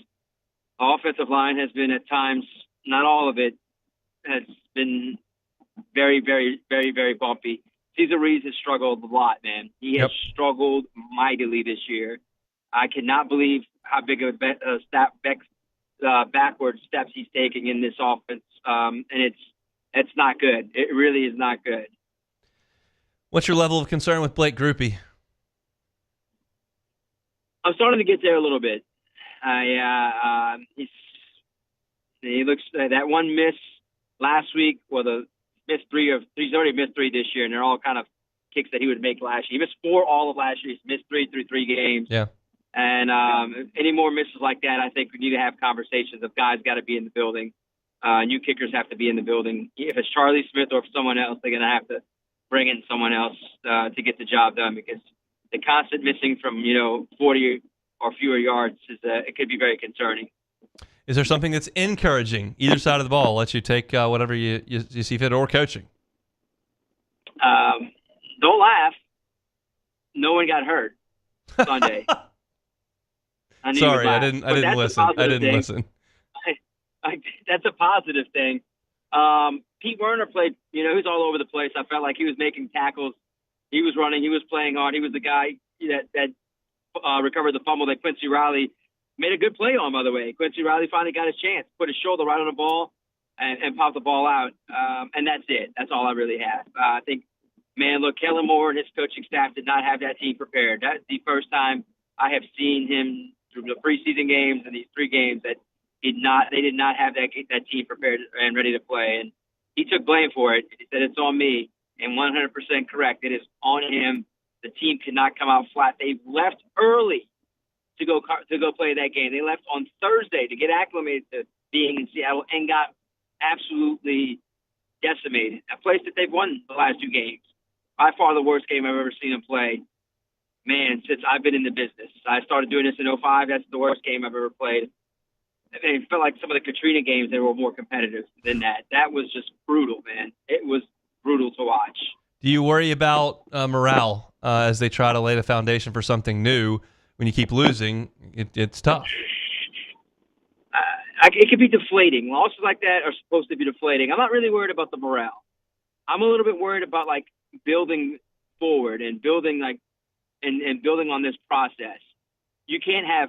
I'll become a little bit more worried if you continue to have losses like that. I'm gonna throw the Buffalo game away because I feel like they're probably going to be in the same situation against Buffalo. Yep. But if you start having losses like that against the Giants or Patriots or the Bears or any of those teams that you're supposed to hang around with and maybe beat, then I'm going to be concerned about them around the locker room. They're going to be like, all right, what are we doing here? I know it's a process and we're supposed to be building for the future, but why is it this bad? It shouldn't be this bad. We should be more competitive. What's your win total look like for the season now?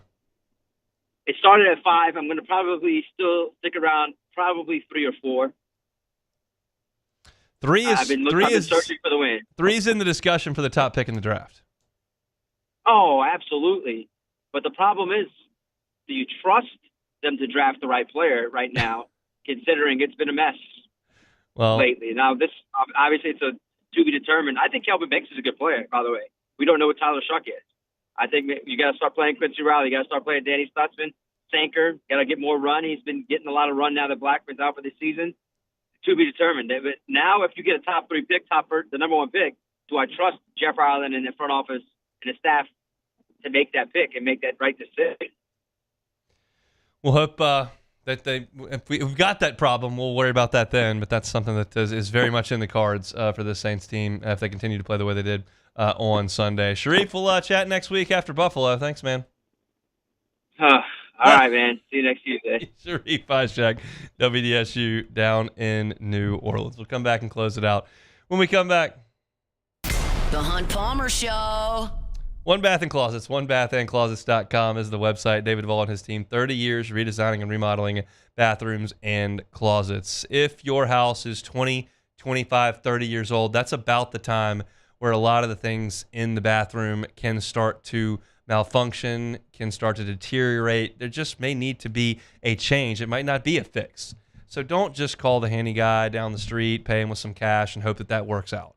Go with a company that's done this for 3 years. Go with a licensed, bonded, and insured team. Go with David Duvall and One Bath and Closets. They are fully capable of going in and reworking that entire shower. They can make it look brand new. They can put in a brand new shower. They can pull out that tub that's not functioning, that may be rusted, or you may be having trouble with the water coming in and out. Get rid of it. Get a new one. David Duvall and his team can do that. They can replace that shower with a linen closet, maybe replace that tub with a brand new shower. They can handle all the flooring. They got a master plumber on staff. They've got all of these things that you need, and they've been at it for 3 decades. It's David Duvall and One Bath and Closets. Highly suggest you go to the website, onebathandclosets.com. Get that free consultation. Chat with David about what he can do. Can transform that bathroom in just a matter of days, matter of weeks. It's One Bath and Closets. Find them online, onebathandclosets.com.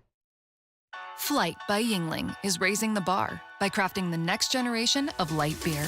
With only 2.6 carbs and 95 calories, this is premium refreshment 6 generations in the making. Flight by Yingling. Raise the bar. Parish Construction and Roofing. This is Coach Kim Mulkey. Go to parishbuilt.com for all of your roofing needs. From your hometown, parishbuilt.com. My father, J.B. Falgu, had a vision of growth for First American Bank and the communities we serve. The bank's foundation was built on his legacy of compassion, loyalty, and dedication. Through his years of leadership, First American has prospered to heights even J.B. could not have imagined. I know my father would be extremely proud of the customer service and financial stability that First American provides to Southeast Louisiana. We continue to thrive because of the legacy of J.B. Falgu. 104.5 ESPN Baton Rouge and First American Bank and Trust bring you the Heart of the Game Award, recognizing student athletes who deliver when it counts. Nominate your game day standout at 1045ESPN.com by the 21st. We'll choose 5 male and 5 female finalists, and then it's up to the fans to vote for the winners.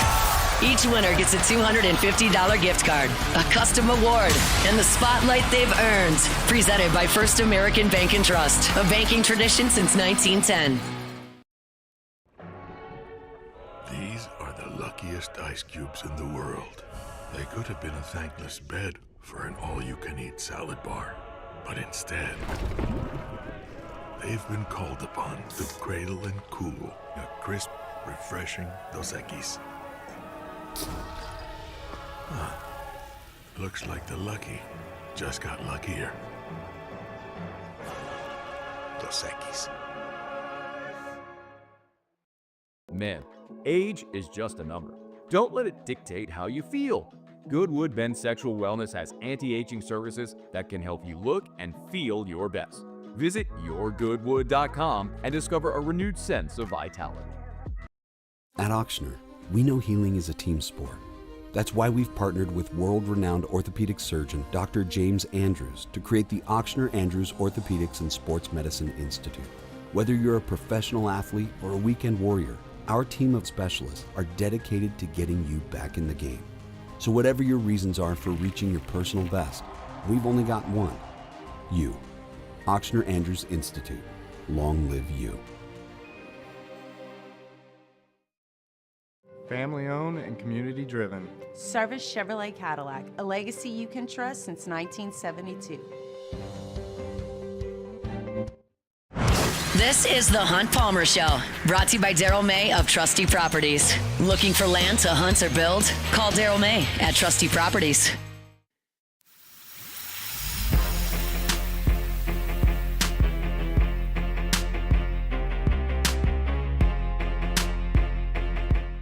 .104.5 ESPN Baton Rouge, along with First American Bank and Trust, are teaming up to honor our military and raise funds for Folds of Honor.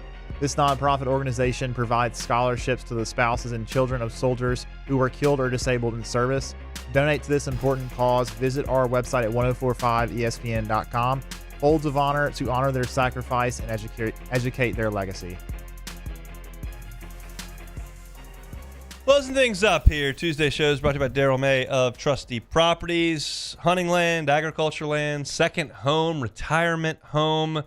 Just a place on the coast in Pass Christian or in Bay St. Louis. They can help you out at Trusty Properties. He's licensed in Mississippi and Louisiana. Give Daryl a call. 225-268-6915. Daryl May with Trusty Properties. That's a name you can trust. All right, excited for tomorrow's show. SEC Football Power Rankings back in action. We'll dive into some of the nuts and bolts of LSU and Ole Miss. Finally, as we get to the back end of the week, should get some good information tomorrow, from tonight, from player interviews in Baton Rouge. Lane Kiffin has met with the media a couple times in Oxford, and we got the LS head coaches teleconference tomorrow. So further injury updates from the two head coaches there. So lots to do on tomorrow's show. Very much looking forward to that. For right now, to finish this show, some Take It or Leave It. Take it or leave it. Take it or leave it. Presented to you by Flight by Yingling, the next generation of light beer, crafted by America's oldest brewery. Today's hottest stories in sports, news, and sometimes even Hunt's life. The question is, will he take them or leave them? 95 calories, 2.6 carbs, the next generation of light beer. Still warm down here. Temps in the 90s. If you're looking for a light beer to enjoy with all that full beer flavor, got it with Flight by Yingling. It is the next generation of light beer. Alrighty, first one. Big news for the MLB, Hunt. They have approved, I should say, the automated ball strike challenge system for the 2026 season. It will be in use for spring training, regular season, and playoffs starting next year. The system allows each team 2 challenges per game on ball strike calls, initiated immediately by the pitcher, catcher, or batter via a hat or helmet taps, with successful challenges retained and 1 additional and extra innings if needed. It follows years of minor league testing and big league trials showing low usage and high accuracy. The automated ball strike challenge, take it or leave it. I'll take it. It's good. I'll take it. It's quick. It's like tennis with their shot tracer deal. Like, they challenge it. It shows up on the screen. It's done in 15 seconds. I'm for it. This is not one of those deals they're going to be under the hood for a long time. It's strike or it's ball. There's nothing subjective about it. So I think it'll work. I think it's fine. I don't think it's going to be overused, as you mentioned. I'm all good for it. I thought the most ridiculous thing I've heard in a while was Walker Buehler saying he didn't like it because if you're a veteran pitcher, you should be able to get more pitches outside the zone than young pitchers, which is a very, very, very stupid thing to say. Yes, it is very He stupid. went to Vanderbilt. He should be smarter than that. That is true. He should be. I will say, I wonder if this is just how far it's going to go for the MLB. Like, are they never going to get to the point where it's just the camera? I mean, hopefully it is, because this is good. It's a good step in the right direction, but I'm not surprised the MLB is going a little slow on this, because the umpires do have a good bit of power within that league. Hey, if it means less ejections, I'm all for it. That's true. All right, next one. I called it, Hunt. The Giants are going to be benching Russell Wilson, starting Jackson Dart. Starting this week, of course, he will be starting again, most likely against the Saints, barring an injury. But Jackson Dart starting for the Giants. Take it or leave it. I'll take it. I'll take it. Not very good. No. Side note. If Trinidad Chambliss starts a few more games for Ole Miss, and we take Austin Simmons' couple starts out, is Jackson Dart, Jaxon Dart, to Trinidad Chambliss the greatest name-to-name quarterback lineage in college football history? We probably should have asked Sharif that. He is a name expert, especially when it comes to names like that. But that's Jackson Dart to Trinidad Chambliss is pretty good. salty. That's pretty good. I'm seeing a lot of people around Ole Miss with the Trinidad and Tobago flags now going around, which is funny. I do wonder if he was named after the country or maybe he has some heritage there. But either way, that is a very elite name combo. It is. To follow up there. I will say, I mean, Jaden Daniels and Garrett Nussmeier is not a bad. I mean, they're obviously not crazy names, but that's pretty good. That's a pretty good combo. It's not close to Jackson Dart and Trinidad Chambliss. It's definitely not. All right, last one here. The ESPN has released their rankings, at least for the top 100 through 50 of the NBA players, 100 to 51 so far. Of course, they'll release the top 10 later this week. But coming in at number 61, Zion Williamson, and number 58, Trey Murphy. Zion and Trey Murphy in the top 60. Take it or leave it. I'll take it. I'll take it. When you talk about top 60 basketball players, yeah, you don't really account for the off-the-court stuff and the injuries, which is a lot of what Zion is. Like, in terms of just playing basketball, he is that good, yes. There's just a lot more that goes into, being on an NBA roster and producing and winning that I don't know that he's quite mastered yet. But, yeah, and Trey Murphy's good. I like Trey Murphy. Yeah, funnily enough, a few other ex-Pelican players on there. Dyson Daniels at 55. Really? Nikhil Alexander-Walker made it, I think, in the 90s. And also at 54, Paul George. What a fall that guy's had. But that's it for Take It or Leave It. That's it. Sent by Flight by Yingling. Missing in today's show, Caden Durham being out, Glenn West, Colin Jeter, all Hunt on LSU, wherever you find your pods. Sharif Ishak plus Saints penalties, Hunt on Saints. Also talked to little Mike Gunby. You catch the entire show on demand wherever you find your sound. Matt's going to drive you home next on AFR. We're back tomorrow, same time, same place, with a Wednesday edition of the Hunt Palmer Show. The Hunt Palmer Show. Looking for cleaner energy? Propane is energy for everyone. Propane water heaters are very cost efficient. And the savings are even greater with a tankless propane water heater. We all know